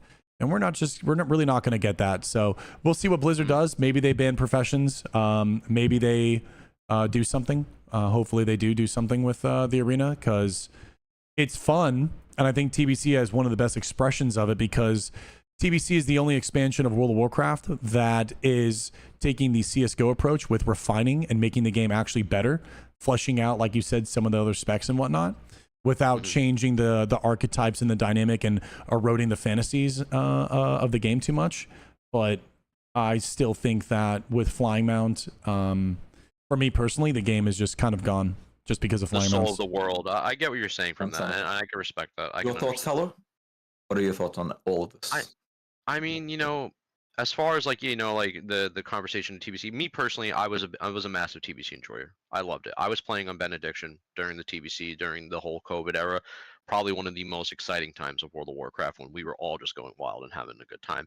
I enjoyed doing Karazhan's. I played all the way up to the very end, and I enjoyed it for the most part. PvP was really the one thing I did enjoy the most. But I will say that Showbag's absolutely right when it comes to the open world. That atmosphere does get removed because of flying, and everybody's already trying to get their epic flying off the rip. People just want to farm their materials, go in and out, get into live in their heroics, and just move through the queues. And it does feel like more of a queue based game that the game eventually shifts into, rather than like, oh, we're just PvPing in the open world all the time. Even though you would occasionally have some fights, right? And I have my fair share. But I do think that for me personally, and this is why I'm so biased for TBC, it's the only expansion I ever truly enjoyed. And I know this might sound controversial. I did not like Wrath that much. I think Wrath gets carried by Arthas. I think it gets carried by the trailer. I think it gets carried by the end. Yeah, I don't like Wrath either. And that's it. I agree. And it's no hate on Wrath. It's no, if you like Wrath, that's fine. I just think it gets carried by nostalgia, it gets carried by Citadel, and it gets carried by Arthas. Those are the three main big things that Wrath is personally in favor for. A lot of other things happen after that, but TBC is the one thing that I can say that if you really think about it, also from just a grounded WoW perspective, it was kind of the original Classic Plus. It was kind of the only extension to World of Warcraft. But obviously, some people like certain things. Obviously, Showbeck doesn't like some things, and I get that. But I would like to see a world also one day where maybe eventually down the line, whether it's a change for Anniversary or not, or whether it's a thing for Classic Plus, where we see an arenas-like system. I would really like to see that. And I think it would also showcase players based off of reactiveness rather than using weak auras. They're already doing that in retail right now, where Ian was talking about removing weak auras from the game, implementing their own in-house things. Yeah, I would love it if we got that in TBC. If they did that in TBC, it'd be amazing. Yeah, and I think that would be actually insane. I saw a lot of good reception based on that, where people were saying that's an actual rare W for Blizzard for removing other external things to affect your game. And I think I want to go back on this real quick, because I don't know if I got your answer clear on it earlier before. But as in terms of this world, like just to dabble on this 1 second, do you think, as far as PvE goes, Warcraft logs, removed or not removed? Do you want it gone? Would you like it in this world moving forward? Should they be perma-packed or perma just optional? But if you keep it optional, it's always going to remain the same. So what do you think is the solution? Because like you look at it from like, because I can get the vibe, and I just like last time when we had you on too. You're very passionate. You're passionate from the class fantasy, the integrity of the lore of WoW, the core of its player base, the moments that we had in the early days in the early 2000s, all the way fast forward to now, even great moments as well. But what do you think about the logs being present? Do you think it creates more of a problem because people are so focused on the meta, they're so focused on the consumes, they're so focused on the min-maxing of macros and getting the world buffs to try to bring their class aligned with other classes? What do you think is the option? Is it to gut this completely and we come up with a new system, or is it to just move on forward? Because I know FF14 does some different things in terms of how they look at metrics and data, and there's some optional things, but for the most part they really just want their players having fun in the raids, from what I've seen and what I've heard as well. So what do you think is your approach on the future of that? I've thought about it so much, and I think that it's such a hard question to ask. I don't know if there's like a right answer. A lot of the times I always try to feel it out. Like in a lot of ways, it feels good to raid and see yourself progress and like see yourself doing better than others, the same way that we want gear, like we want Thunder Fury, right? Like the social hierarchy designed by the DPS meters is also really, it's great, but there's pitfalls and shortcomings. Going back to what we talked about with like range meta, right? Like you're never going to be a caster at the top. So then from there, that's going to promote like player friction and frustration, where like now the devs have to do this balancing act between the game. But it's also really important to give players this quantifiableness, but it's also really destructive and self-destructing to the art of the game and the soul, and things being a mystery and things being knowledge and passed on by players. You're talking about how there's no loot council guilds and people investing in each other and teaching them things, because a lot of times it's just like, stop being annoying, just go look at a video, like stop bothering me. But then again, it's just kind of like, when you look at it as a whole, like how would the community actually interact if it was gone? Me personally, I would love it for it to be gone in the game, but I never make a decision because of what I want. I always make a decision on like what would be greater for the actual game. And I think when it comes to a game such as Vanilla WoW, I think because it's been so beaten, that is the only left. It's like the last leg standing to give people to care, because it's the only competition that you have in the game left. And it's the only thing for people to like return and kind of come back to it, especially when you look at no GDKPs and whatnot. So in the sense of Classic, I think it needs to be there. But then again, it's in the same vein as GDKPs, where you're not ripping out the ripping off the band-aid. And when Classic Plus comes out, if they decide to keep the damage meters in there, then essentially we're just continuously plaguing our community and not letting them actually be reborn. But maybe it's impossible. Maybe there is no way to reborn them, and the only way to reborn is a completely new IP like Riot, because I guarantee you Riot will not have a DPS meter, and they're gonna absolutely shut that down, because there's something about learning the nuances of a class and the nuances of the game and communicating with other players, and and feel that you are doing good, and and feel when you're doing bad, and that whole thing kind of puts you down the rabbit hole of exploring. And I think that's why so many people in our chats all together fell in love with this game. And you lose a lot of that with the DPS meter, but you do gain some as well. I mean, again, it is nice to have that quantifiable, but there's just such a darkness behind that stupid little chart that you stretch out to see like who's performing. Whether you're a raid leader looking at who you want to cut off as like, extra fat and trim out, whether it's someone that you want to prevent from being in the raid with you because you're looking up your parses and stuff like that. There's so many problems to it, but I don't know how the community would actually react. But I would love it for it to be gone, and I do think it needs to be gone. In a perfect world, I think add-ons need to be completely removed. I think we need to go back to having a start and stop actual bind. I think all of this complexity of using specific things kind of automate the game, and we're just getting closer and closer to just like AI playing it at that point. So it's like, get rid of weak auras, get rid of DPS meters, get rid of all this stuff, make the bosses harder, make the boss's health larger, make it something meaningful for you to kill the boss, make it an accomplishment between you and a group of people. And then I feel like with that, you'll have a stronger support system than right now. The bosses are just so easy, and there's nothing else to like really stimulate you. Like, you need to add in, if you're going to take DPS meters, you have to add in other stimuli to support and like distract and like let them kind of sink their teeth into something new, because essentially DPS meters is the only thing that you can actually seep your teeth into in the game for the most part. And we're also accustomed to that as well, and that's very, very bad in a lot of ways. So there would need to be plus changes no matter what to the game. You could not just remove the logs to anniversary, to classic. You would have to introduce way more changes to balance out those changes to make them, and in a lot of ways too, you'd probably have to make class changes and rebalancing too, because at that point they need something to completely relearn the class that they've known, to give them like, you have to like knock them off their rocker, but you have to knock them off their rocker and like off their balance enough to the point where they don't completely fall, because they'll drop the game, but just enough where you catch them, you clip them, and then they're like, okay, I'm gonna have to like learn this shit myself type stuff, and do a little bit more of that OG thought botting on like YouTube forums and stuff like that. Sorry for the yap, but it's very good. That was very good, actually. It's a really hard question, but I don't think it should be in the game. It's a double-sided sword for sure. Yeah, no one's winning. There are people that are hurt, and even the people that it's gonna win for, it'll hurt them, and everyone's getting hurt, and everyone's winning, everyone's getting hurt. It's a very hard. For me, I have two sides to this equation.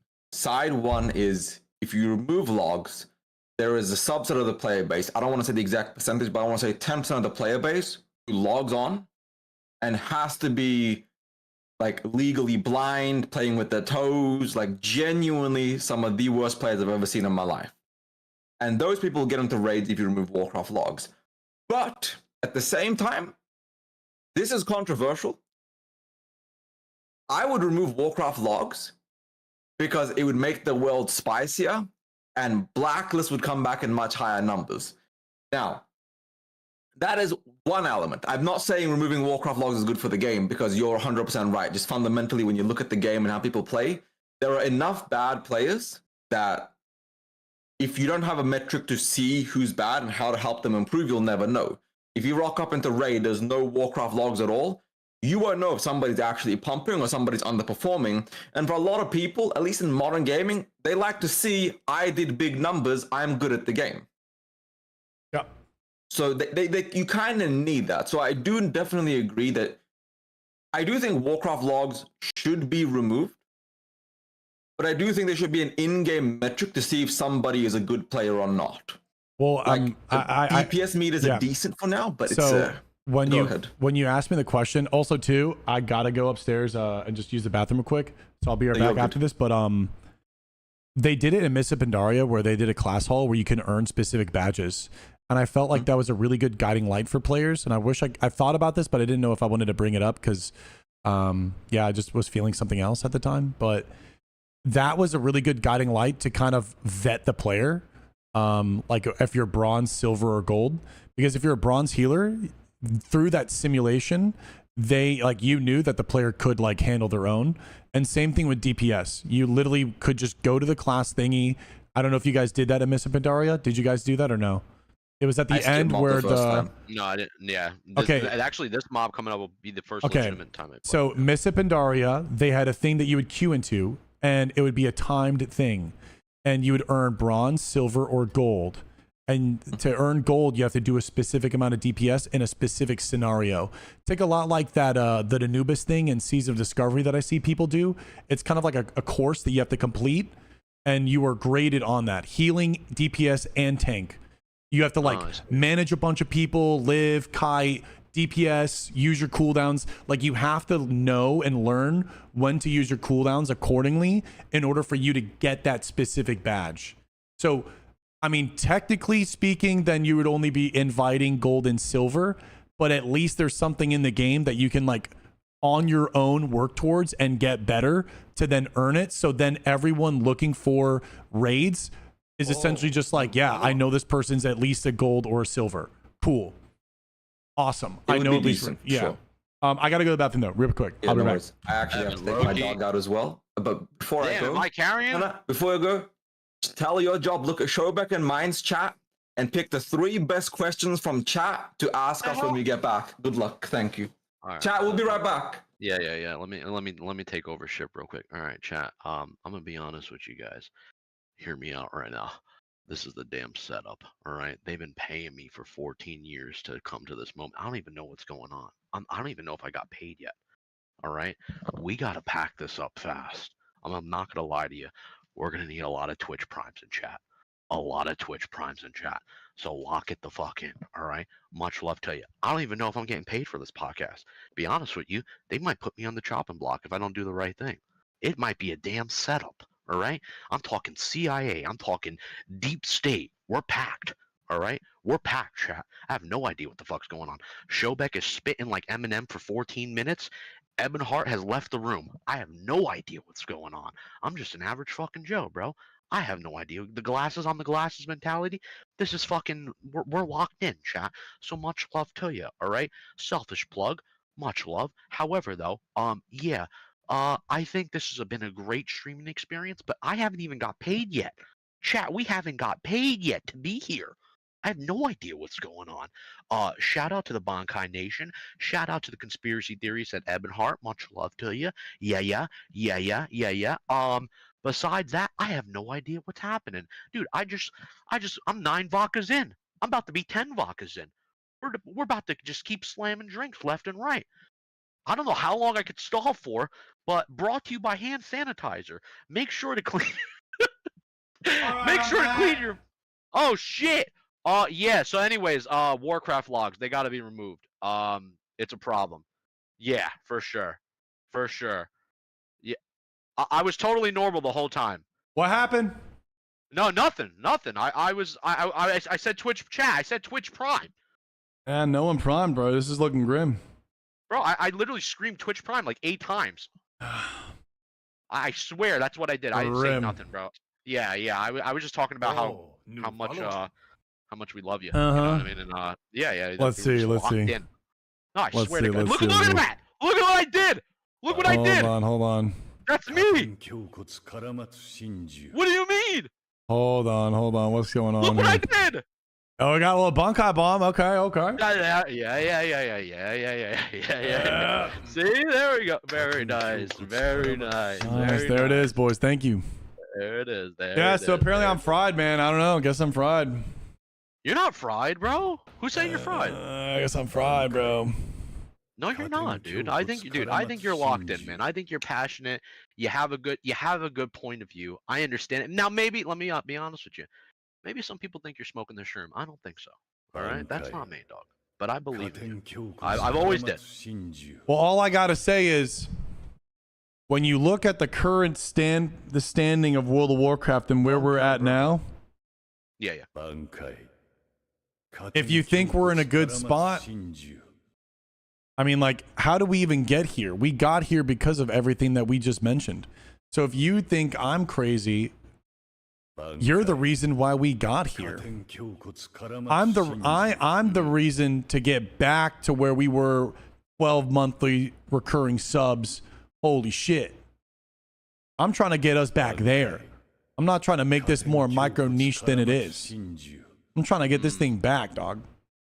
No, Sorry, guys. Yeah, I think you are, and I think at the end of the day, listen, memes aside, I know we all have different takes and we all have different point of views, but I think the strong core of it at the center is that we all want to see Classic thrive like it once did, and we want to see it stay alive. We would love to see more implementations that keep the game that we all know and love continue thriving.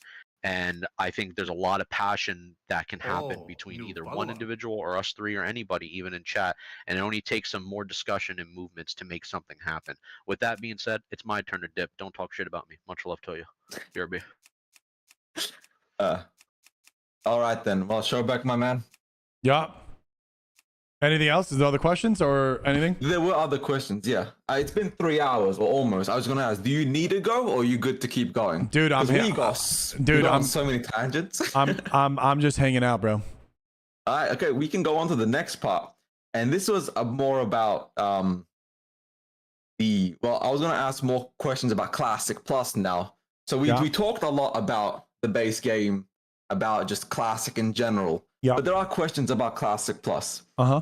What quality of life changes would you want? I'm not talking about like big changes, like auto loot, like mass loot, pickup timers, stuff like that. Like, what quality of life changes would you want in Classic Plus?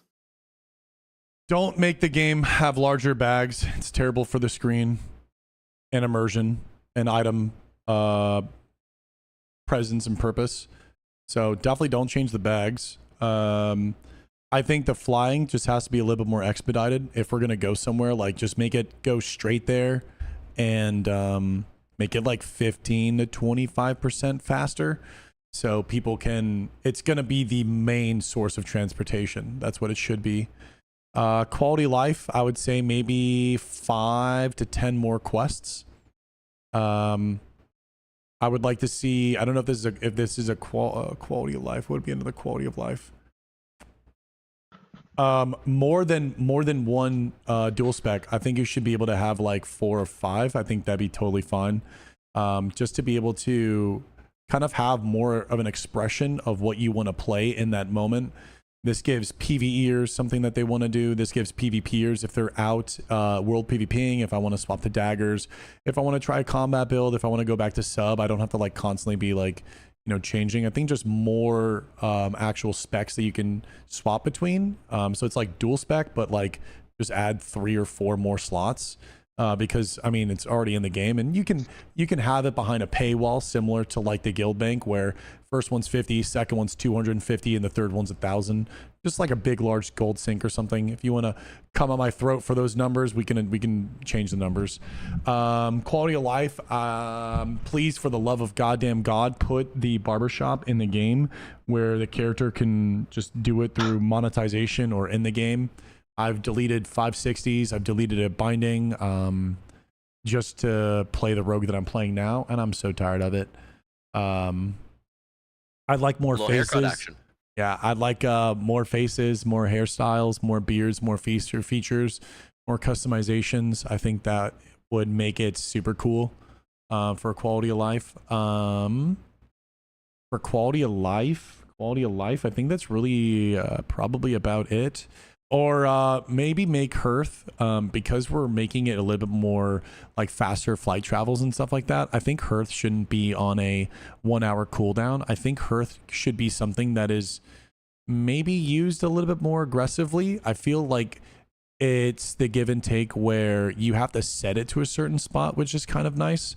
So maybe like 30 minutes I think would be cool, or like 20, 25, something where like obviously you're not fucking spamming teleport jutsu, but something where it feels like it's a there's like something a little bit more there when it comes to being able to travel. Again, you don't want to remove, with quality of life, you don't want to remove foot traffic. So if it removes and takes away, then I think not, but maybe something there with the Hearth.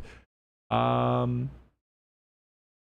of life, I think that'd be pretty much about it. That's on my top of my head. Do you guys have anything for quality of life? Do you have anything you want to add, Tyler? Go ahead. Oh yeah, I think I have like a Classic couple. Plus, what quality of life changes would you like? Not Yeah, major like zones or dungeons, like quality of life changes.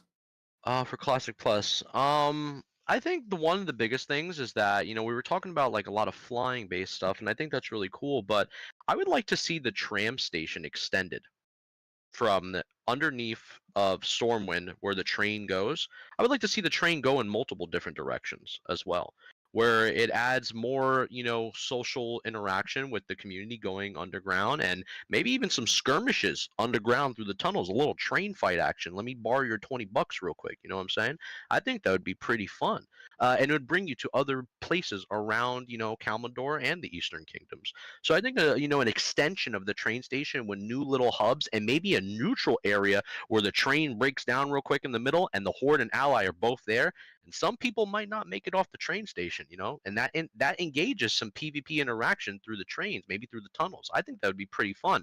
Another thing I would love to see is bounties. Now, I know a lot of things from World of Warcraft where people say, well, you don't want to really take anything from retail, and I get that, but inspiration is a whole nother thing, and changing it for a different format. So in the War Within, you kind of have like, these bounties where you can see a person on the world and you can go for them, but in reality, the system just doesn't really feel that grounded. I feel like they kind of missed the mark. So I think in Classic, especially the atmosphere, how it also makes sense with like the gold sinks and all that, the everything that we talk about with the GDKPs and all this stuff.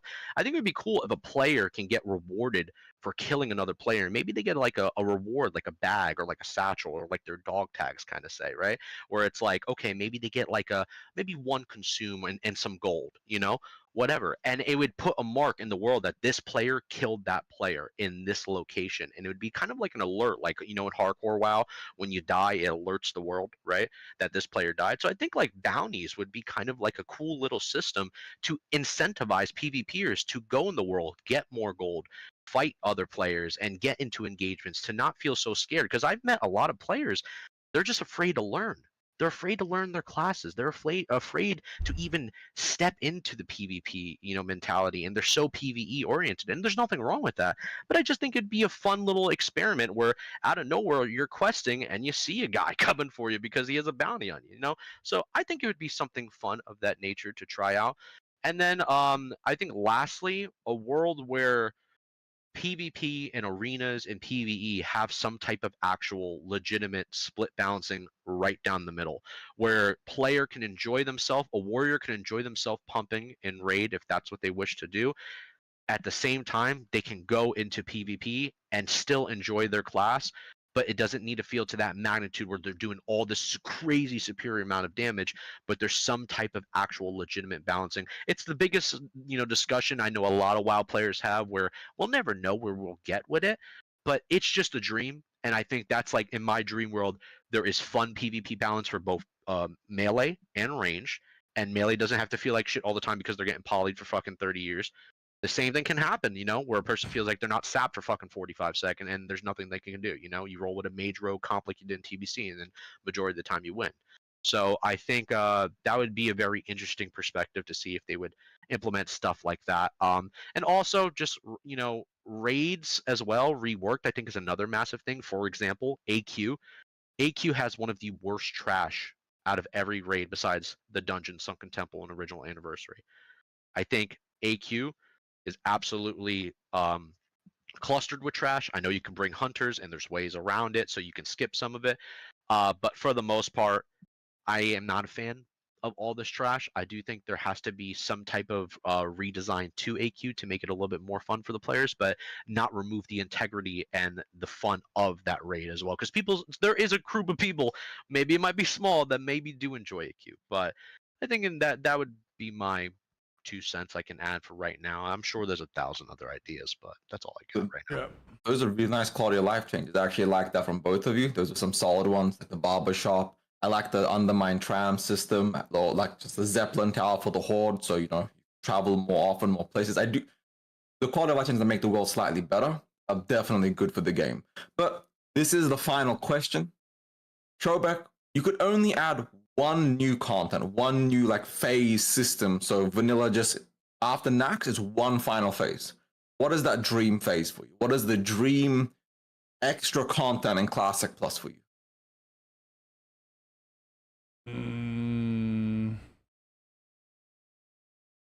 It's a hard one, isn't it? Would you like me to go first or Tyler to go first? What do you think? Yeah. Okay, Tyler, do you want to give us your dream one or you want me to go? Oh, I like the bonus phase of This is the final, you only get one extra phase for Classic Plus. What would that be? Okay, I'll go. Yeah, that's a tough one. That's a tough one. Caverns of Time, where we constantly get, a few new dungeons, a new raid, Molten Core in the past, Blackwing Lair in the past. You can just experience old versions of the world, new content that effectively, instead of having to design a brand new zone every time they're adding new content, they can reuse content so you can keep getting more and more content. Assuming we get the one final phase, I think Caverns of Time is the peak finality to Classic Plus because it's infinite content. There would be some class changes, Paladin, prop Paladins having Taunt, Warriors not being the best class. This is controversial, but I would remove world buffs. I fucking hate world buffs. I would completely take them out of the game. Aside from that, there'd be some slight quality of life changes, but for me, the big thing would be Caverns of Time. Yeah, I disagree with that, but I mean, hey, shit, bro. I'll jump in. I got it. I think what I would do would be the Dark Portal wouldn't be an extension to TBC. The Dark Portal will be its own fabricated land, and you could go through the Dark Portal, and it would be a leveling zone from 50 to 60. There'd be no Shadowwrath. It's just zones with new resources and new quests and new everything, and new reputation that would create horizontal gear progression that would allow you to just have different things, just different items and whatnot. And in there, you could go to the arenas and you could queue up for a 1v1. 1v1 and 2v2 arena, and all of the raids would be there, 40-man styled. So you'd have SSC, Karazhan, or SSC, whatever's in Hellfire Peninsula, Kel'Thalas, and you'd have Black Temple. So you'd go and kill Illidan, and you'd essentially experience TBC, but in the world of Azeroth, where it is not necessarily the new place where you go, but it's like an extension, the same way you get on a boat, the same way you get on a Zeppelin. And since it's stretched out as a leveling zone from 50 to 60, there's a lot of player interaction that's organic and more so fluid, and not just a dead end point where you go for just a specific end game content. It's a little bit more fleshed out, just as a normal place is, like Daenerys, Ungoro, Silithus. Kind of similar how those things are kind of different leveling brackets, all next to each other. And then from there, you can kind of do whatever you want, because it's now an extension without taking away. Add new world buffs. I think world buffs are the most important piece to this whole puzzle, because without world buffs, everyone just sits in a city and goes AFK, or just gets teleported to the dungeon. So without world buffs, there is no world. I think world buffs, I would just do things to add more world buffs. Maybe do things to add zone buffs or something like that, where now we have resource territory like Eastern Plaguelands and stuff like that, where there's maybe an event and you have to go there and win it for you to get the actual buff. So imagine Songflower, but you have to fight for it, and you have to win it, and then you get Songflower buff, not just a show up and click. That's probably what I would do. Very cool. I actually I'd do like that. that. I like your Hellfire Peninsula thing a lot. Like using the OG Hellfire Peninsula map they made back in 2002 or 1. That would be really But- solid. I think But that'd be cool. it would be all of Outlands. It wouldn't just be Hellfire Peninsula. I think it would be legitimately all of Outlands, and you would stretch it from like 40 to 50, or maybe 50 to 60, or 40 to 60. So like people go there, and there's additional quests. There's just so much more. So all of those like sinkholes and stuff that where you feel like you don't know really where to go, you have just a plethora of like new quests, new everything that you can like go do, new dungeons, new quests to get you to 60 more streamlined and like more having fun with the adventure. And then bringing the 60s and endgame over there as well, while it's horizontal, not vertical, horizontal. So you do go up there, but you don't stay there. You go there for buffs from the dungeons, and you go there for raids, and you just kind of treat it the same way as you treat Azeroth, and it's not like this new thing to go brain rot in. And then you have now like an actual extension to the game that I think a lot of people would like, because there's so many raids there. There's so many raids and beautiful zones, and it's all by ground mount. Oh man, it'd be great. So effectively, you're saying take TBC as a whole expansion, but don't make it the expansion. Make it like 40 to 60, 30 to 60, whatever, and then treat the raids scale down to 60 and use all that content as an extension to vanilla. Yep. So effectively, Classic Plus it as a instead of so TBC is the Classic Plus, but just level 60. Level 60, and you don't have Shadowwrath. Shadowwrath does not exist, or if it's there, it's a place where it's like a hostile quest hub. So it's like kind of how we were talking about the trains in like that neutral train, similar to the Booty Bay boat. It's essentially a Booty Bay. Like Shadowwrath is Booty Bay, and you can go there and you can like kill for sure. Like it's super outlaw. Like you're out in the Outlands. Like maybe there's even lesser guards. Like maybe it's like who knows? But that whole Kumbaya Alliance and Horde hanging out with each other, no, that's gone. Like it's World of Warcraft for a reason. Alliance versus Interesting. I Horde. like it. It's a very curious take. I haven't heard of that one before, but I do like the idea of using all of TBC just as an extension to Classic. I mean, it's already I there. would tweak They some don't have to- changes, but it's cool. I like that. What about Yeah, you, it's really Tyler? cool. What is your changes? Your one thing. I would like to see a lot of unused zones that are already in Azeroth that were never further expanded upon implemented, such as Hyjal. I think it would be cool to see the zone of Hyjal based on a level 60 cap, where we can see further of it explored and do different quests and have newer items implemented that we've never seen before, that doesn't ground break the game like Season of Discovery did, obviously where we're already at in the power scale of Phase 8. Another thing I think we haven't mentioned, and something my personal favorite, because if what I used to do all the time was spam Marathi Basins, and I love Battlegrounds. I live for BGs. I really enjoy the atmosphere of being competitive, having a zone where we can capture that flag, get a rogue watching this, make a call out, and it feels like I'm playing some type of comp related thing where people enjoy it as well, and they're making call outs too. So what I mean by this is more Battlegrounds that are based in Azeroth, that are not used from any other external sources. So maybe a battleground like Hyjal. There was supposed to be that implementation of a Hyjal battleground, and we never seen it. I would love that. I would love to see other further implementations of certain parts of the world that they have in Azeroth that are unused for a battleground. For example, when they did Plunderstorm, they based it off of Arathi Highlands. Am I correct? Where they have that like circle of where the BR was based. What if that was just truly in Classic Plus? That was not a battle royale, where you have the Horde at Hammerfall and you have the Alliance at the Stormgrave Keep, and there is an actual legitimate battle that happens. You have to kill the leaders of Hammerfall and kill the leaders of Stormgate Keep. I think that would be very interesting as well. So I would like to see more legitimate BGs based on the zones that are currently in the world, so players can feel like they're doing a fresh experience. And I also think another thing, low key, I would love to see is AV reworked. I think AV gets spammed too much with Keck or what is it, Drek or Keck? You know what I mean? Everybody's always laughing, right? And they're like, if you're not going to the end, that's it. I think it should matter that you kill the towers and the bosses get summoned, and AVs actually have some real integrity to them, and there's legitimate fun. and these BGs get reworked just like Warsong Gulch, fixing the timers, fixing the little jump spots where druids are abusing flag spamming. All these things I would love to see that PvP carries at the end, because at the end of the day, for me at least, I love PvE. I think it's the core of World of Warcraft, but at the same time, it's the community that funded the Warcraft hype in the older days on YouTube, where everybody was looking up like, wow, man, this dude's showing some new tech. What kind of PvP 360p montage is this guy doing? He's showing macros. What is this dude doing? And that's how you get all the big popular people. And now where we are at this day. And I feel like, PvP is a core part of World of Warcraft. That is the integrity, it's the value, it's what carries.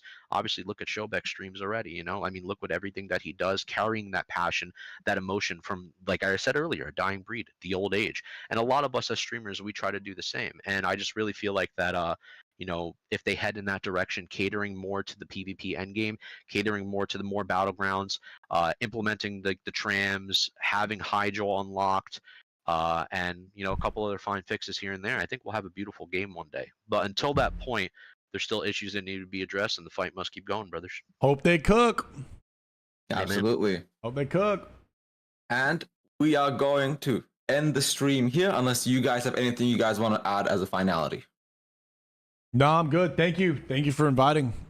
Thank you for the Absolutely. crash Thank you out. very much. No, thank you very much for coming on, Showbeck. It was amazing. Yeah. Some of the things you said were wild. I'm not gonna lie. Like I was like, what the hell?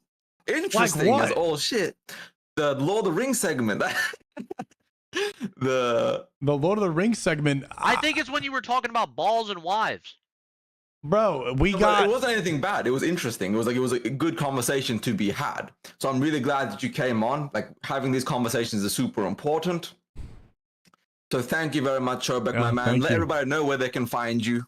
It's just my name, SHOBEK, baby. Or maybe even search Bankai. Maybe you can find me with that too. You actually can find them by searching Bankai. That's kind of funny. But Showbeck is an absolute legend. Once again, thank you for coming on. Hello, JTello. Let them know where they can find you. Hello, JTello, Hydration Nation, the Lidus Azeroth radio station. You know the deal. Catch me at the DGen hours. Much love to you. Much love to you. And you guys can find me by just typing Classic Plus or Ebonheart, honestly. But thank you all for watching. I will see you guys in the next episode with another special guest. Peace out, everybody. Bye, guys. Peace, Thank you very much, Showbeck. Peace, my man. Later. Thank you, Mr. Showbeck. I appreciate you being on. Peace. Yeah, it was fun. GG's. Absolutely. Thank you. GG's, amigo. All right, chat. My fucking balls, chat. My balls. I'm neutered. Chat, I'm neutered. They neutered me. Hold on. Hold on. I'm finding it. That's not it. Is this it? We're here. What up, boys? Warrior fucking meta, baby. Yo, what's up, JTello? Yeah, it was a good one. What's up? Dude, we just yapped, bro. Oh, new follower. We yapped. Was it good or bad, chat? Was it good or bad? Was it good or bad, bro? 3 hours. Yep. Yeah, all you guys don't know how to make a good fucking video game. I'm the only right one. Bankai. I won't lie, not great. Ivering, you're literally not even subbed to me, bro. You have 1,000+ subs or messages, you're not even subbed to me. That's also not great, bro.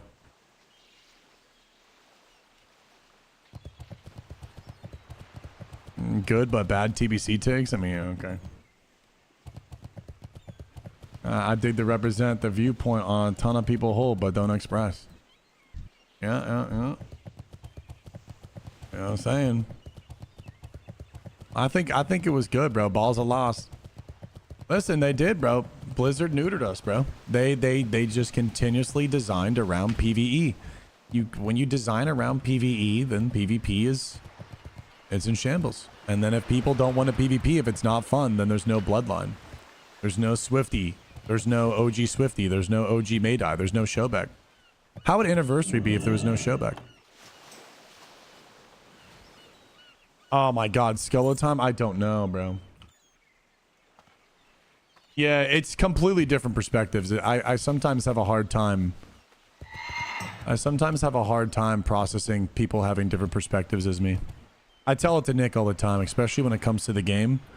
I get like overly passionate about WoW, and if people don't share my perspective, I get angry at them. Thank you, boys, for the subs too, man. Thank you.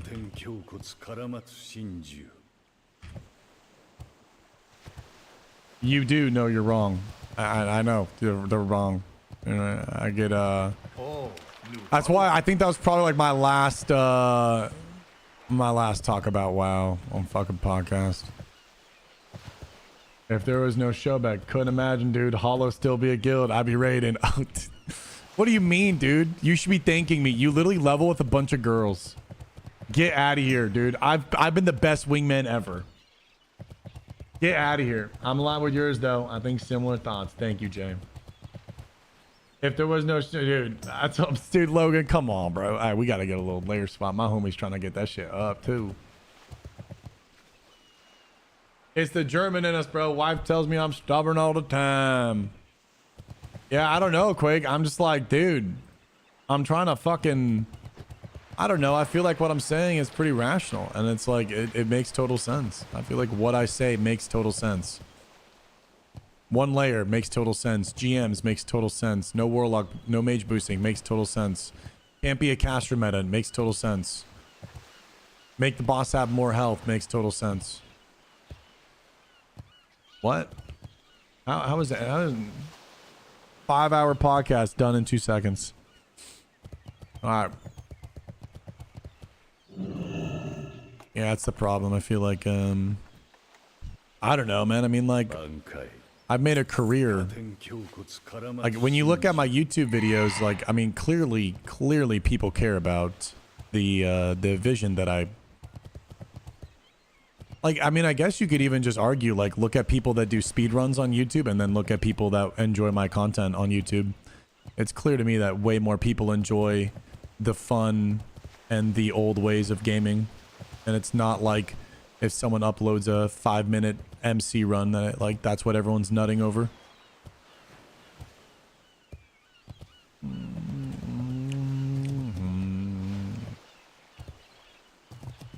But I do has a soul, and I just want the soul to be back in the game. I think the game has a soul, by the way. I'm not saying it doesn't have a soul. I also yapped for like hours. I was kind of crashing out at the end. I'm not gonna lie, I was fucking tired. Post ball snip comment, absolutely lost Blizzard sponsorship on the ball snip comment. Dude, I so lost sponsorship on the ball snip comment. I was like, once I said that, I was like, oh, bro, I don't think I should have said it. I was like trying to be funny, but then like it got shuffled. I'm like, oh yeah, that's gone, bro. I'm saying your content versus speedruns, soul like all we want versus soul lost, dude. Dude, Jesus, Blue. I am on Night Slayer, not Spine Shatter.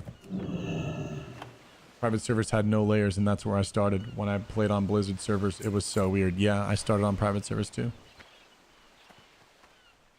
Oh, you said when it started sponsors? Yeah, I mean, it was just one comment. Maybe I tell them to bleep it out. I don't know.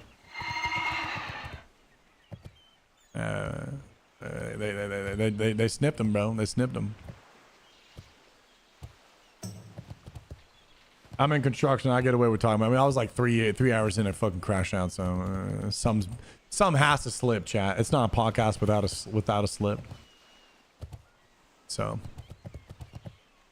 layers were supposed to be a launch from 2019. Shit's super easy now. Can snap what ain't gone. True, they can't. They can't. Shubak, do you play on Spine Shatter? No, I don't. I honestly hate speedrunning. It's cool for the tricks and longevity. I don't think there's anything wrong with speedrunning, but speedrunning shouldn't mean a dungeon takes 20 minutes. Speedrunning means the dungeon takes an hour and a half. A little bit more longer kill times on bosses. How much ping? 50. Any tips for surviving a solo queue as a warrior? I do not play retail. You are on your own. Maybe hit a peekaboo. I think we all would appreciate going back to a game we love and just having the casual do something about it.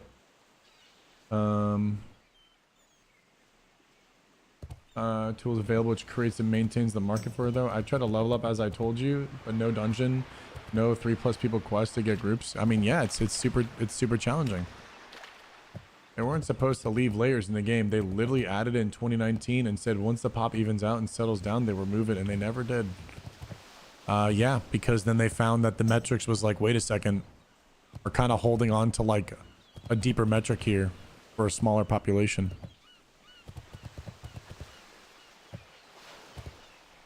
What is this? Aw, E, thank you for posting. Guys, we have a new YouTube video. Yoka. I'm like gassed though, dude. I'm super gassed. What's my take on this? I don't know what this is. Resend it.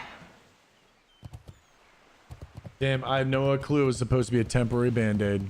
Yep, temporary band-aid turned into this. They're like, wait a second. I want to see the people in the outworld.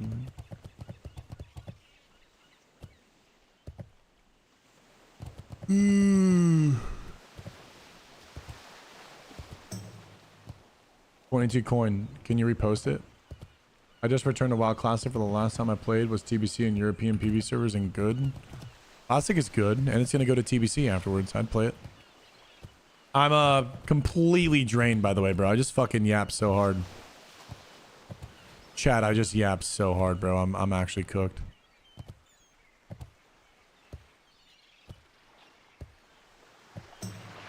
Got a little new short shot. I yapped so hard that the yappers yapped. I know, I was sprinting. Well, I felt like I needed to get my thoughts out. But sometimes I feel like I'm not being understood. So maybe either I'm not good at communicating, but I feel like I'm pretty good at communicating. But maybe it's people they don't have the personal experiences that I've had, so I'm not able to like be understood in the same way. Maybe that's the reason. Maybe I'm not able to like frame it. I don't know. Hi, Charles. Was on this epic mount for 5 hours straight. Yeah. I should have been doing it while doing the podcast. Hi, Prince Evil. That's right, good girl. That's what I like. You need to let others talk a bit more uninterrupted, or let them yap for a bit, if that makes sense. You were controlling it for a bit, but it's not a bad way. Yeah, I tend to do that. I tend to just dominate. It sucks. But I don't know. Sometimes I feel like when I speak, I'm not seeing like eye to eye. So then I get scared that we're getting off track. And I bring up like a really good point. And then from getting off track, I feel like I have to interject. Because if I don't interject, we're going to get more and more off track and misunderstood. So I feel like I have to like constantly nip in and be like, no. Let's get to the same eye to eye. Let's get to the same eye to eye. But I think it comes off completely wrong. I'm not really good at podcasts. I tend to talk too much.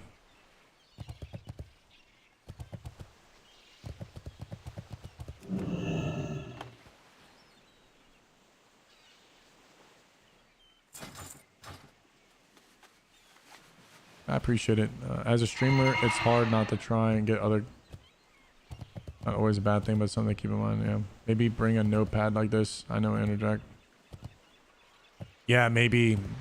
Sometimes I feel like what ends up happening is like, if I yap and then they yap, then I won't be able to yap about like what I want to say, and I feel like I just want to get it out because I don't know. I want to like get it all out because people clearly have a different perspective, and well, they need to have my perspective.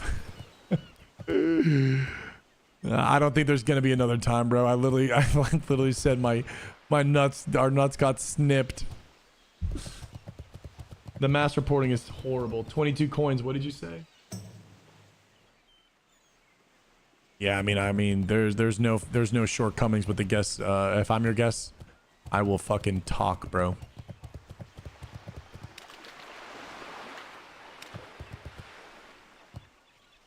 I mean, dude, that's how it be, dude. Paul. That's Sounds like more control and manipulation. No, it's just interesting how like Abon Hart would like want 10 and 25 man raids, and it's just like you actually can't do that. But is that controlling and manipulating? Or is that actually just two opinions? But the way that I look at it is I look as the opinion is wrong. And I think that's my problem, as I look at it as like it's actually wrong. And I try to get them to understand where I'm coming from. And if they don't reason with my reason, then I'm just like, well, then you're insane. I can't reason with insanity. It's very Virgo of me. Okay, bro. Don't you put my stars in this. Put my damn ears on and behave. I lost my Blizzard sponsorship. Basically, I'm stubborn. Well, no, we got here for a reason, so I'm trying to get the game back to where it was for a reason. It's not stubbornness. Now the tail. God damn it. This is the sniffing that I like. They're giving people that defeat Sod Raid a free character boost from Mop. I mean, meanwhile, the state of PvP on Classic.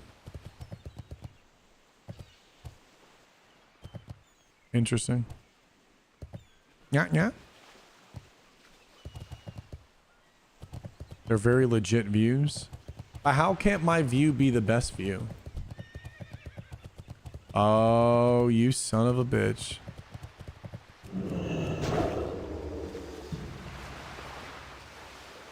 Panadero. Did you swipe Panadero?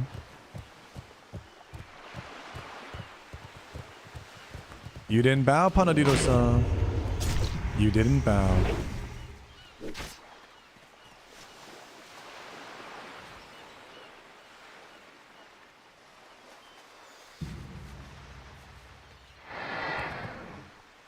I tried to send you wedding photos, but they're so hot, they're not being delivered, or you blocked me. No, I didn't block you.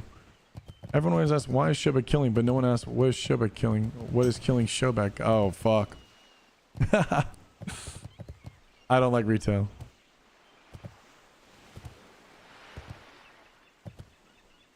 I don't think that they weren't open-minded. I think it's my own problem. Like, I think the problem is whenever I talk about WoW, I haven't met any. I've only met my friend Jeff and Austin. They're friends from high school. They're the only two people that really see eye to eye with me with like everything. But whenever it comes to like anyone else, for some reason, no one sees eye to eye with me. I thought I did a good job of explaining things. I'm very tired. I drank a whole fucking Red Bull and I've been fasting all day. It's like literally 1:23 and I'm so tired.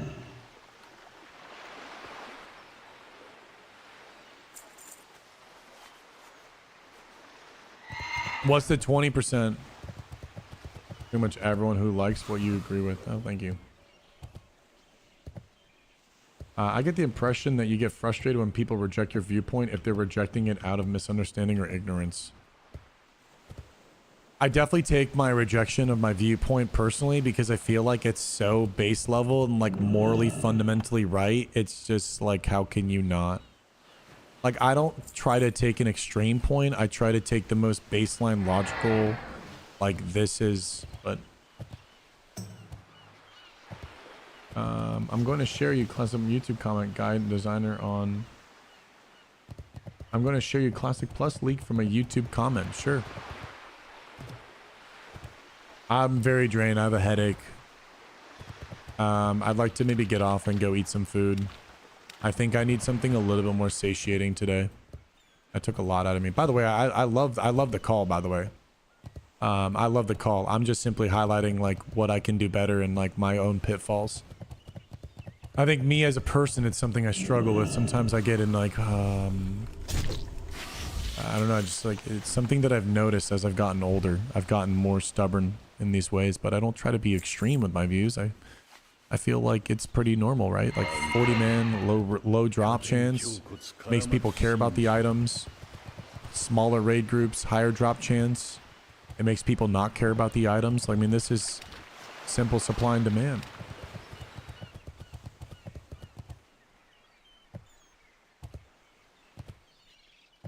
I talk with the designer on Classic Plus team all the time. I can say this. It's going to have no runes, no major class role shifts, no tanking warlocks, no healing mages. It will have some slight balance changes. In talents, the new talents near max level, but nothing close to range of sod. Things like tanking threat generation are being tweaked. Very similar leveling experiences on questing areas and a couple new leveling dungeons that haven't been finalized. Oh, that doesn't seem like a lot. A large amount of max and near level content. Large amount of max and near max level content. Think it carry rates proper but vanilla version of the raid. All them of the original zones. Pretty cool. There's a lot of fucking copy pasta. Why didn't you just send me the fucking YouTube link? Holy shit. Bro, why didn't you just send me the YouTube link? What the fuck logic are we on, bro? How? You send me the fucking YouTube link and then I scroll down to the comment section. Brother, what the fuck you mean how? This is my exact problem. This is my exact fucking problem. And I know, I mean, it's coming from the motherfucker with cat ears on. What the fuck are we doing? Brother.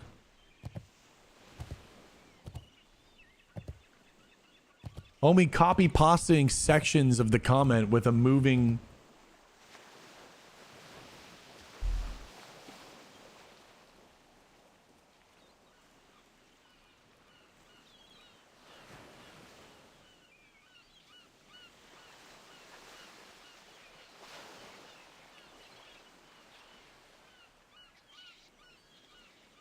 Yup.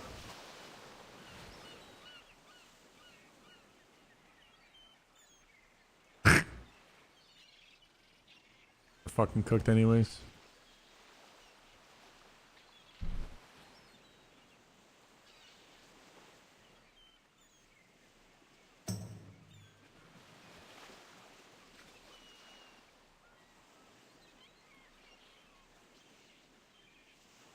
I don't know. I can't see shit. I'm not angry. I just need a sandwich. I want to go get a pub sub.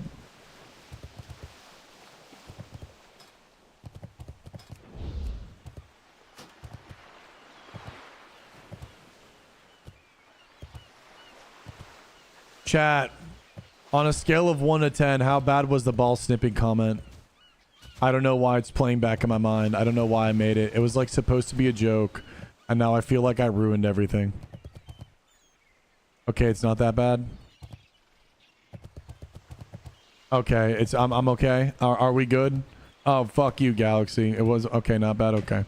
All right, what about the did you guys like that analogy that we're now kids pulling up to the sandbox to pay for another kid to play with our toys in the sand while we sit there and third-party cuck enjoyment? I mean, come on, bro. We need viral clips out of context. Oh, God, no. Please, no, Spence. Not that one. Spencer, that's the one thing. Don't post that one. It's on brand. Fucking A, dude.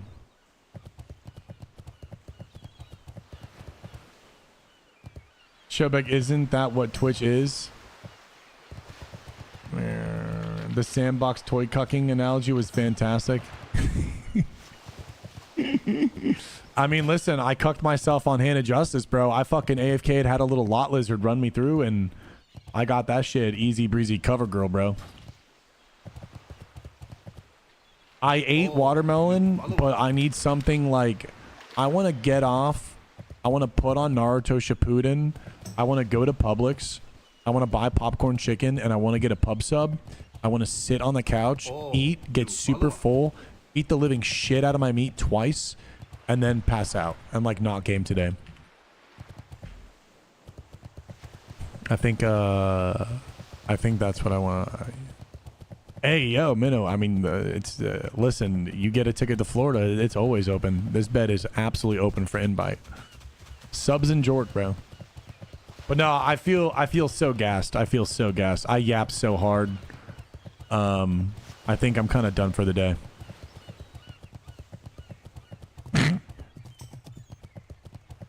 His view is is extreme. It's how you're forcing it upon them. What helps me realizing is I don't have to win every point I make. Sometimes it's better to make a point and let people come to the same conclusion. Was I making them feel like my point is winning? But I also feel like I want to teach. I don't necessarily know if it's coming from a point of I want to win, or more so like I want to teach. It's like if you think a 10 or 25 man raid is better, that's fine. I want to help you understand why a 40 man raid is better. But maybe I'm wrong. I don't know, dude. I just hope. Let me message them. Yeah, boys. I hope I wasn't mean at all during the interview. I hope didn't.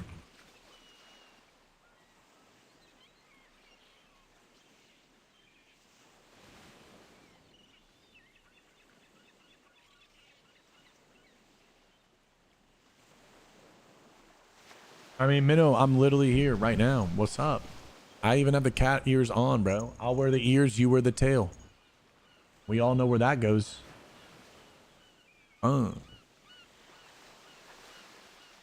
It's better for the way you want the game to be. Not everyone has the same vision for the game that you really. Yeah, but I feel like the people that want the vision, that don't share the same vision of the game that I do, are literally going to be playing a dying game. That's why, like, not everyone can be a movie director. Not everyone can be a screenwriter. Not everyone can be a NASCAR driver. Not everyone can be a professional sports player. Like, not everyone knows how to make a good MMO. I know how to make a good MMO. I've always looked at the game in that way. So, like, you're telling me that I'm making the game how I want to play it? No, I want to make an actual successful game. Ah, dog, you to go. Remember that lock much. I'm down whenever you want.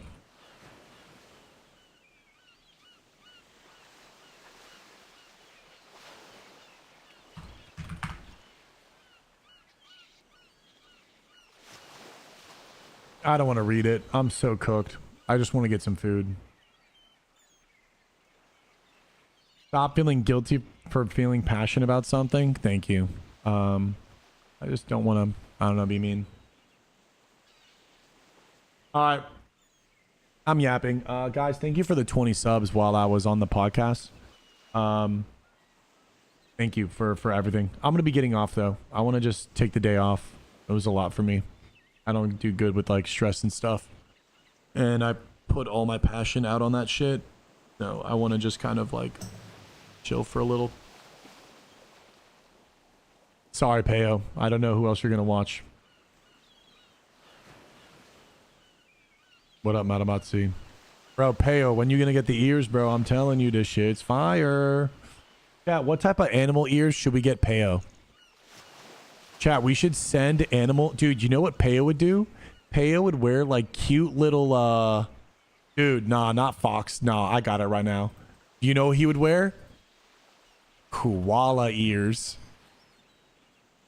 Peo and some cute little fucking koala ears. Tell me that wouldn't be the most pee-pee fucking seed thing you've ever seen, bro. Dude, Peo and some koala ears. If the subs get crazy and the chat's on fire, yo, I'm just saying, dude. Little bear ones. Holy shit, dude. The little koala. All right. Yo, enough of me, though. I love you all. All right, guys. I'm going to take the rest of the day off. I'm going to enjoy myself. I'm going to go get some good food. You guys have a great one, and I will see you all tomorrow. Reset day. All right? Mwah. Peace, love, and Bankai. Later, fammy. Sorry for the short one, but I am cooked. Peace, guys.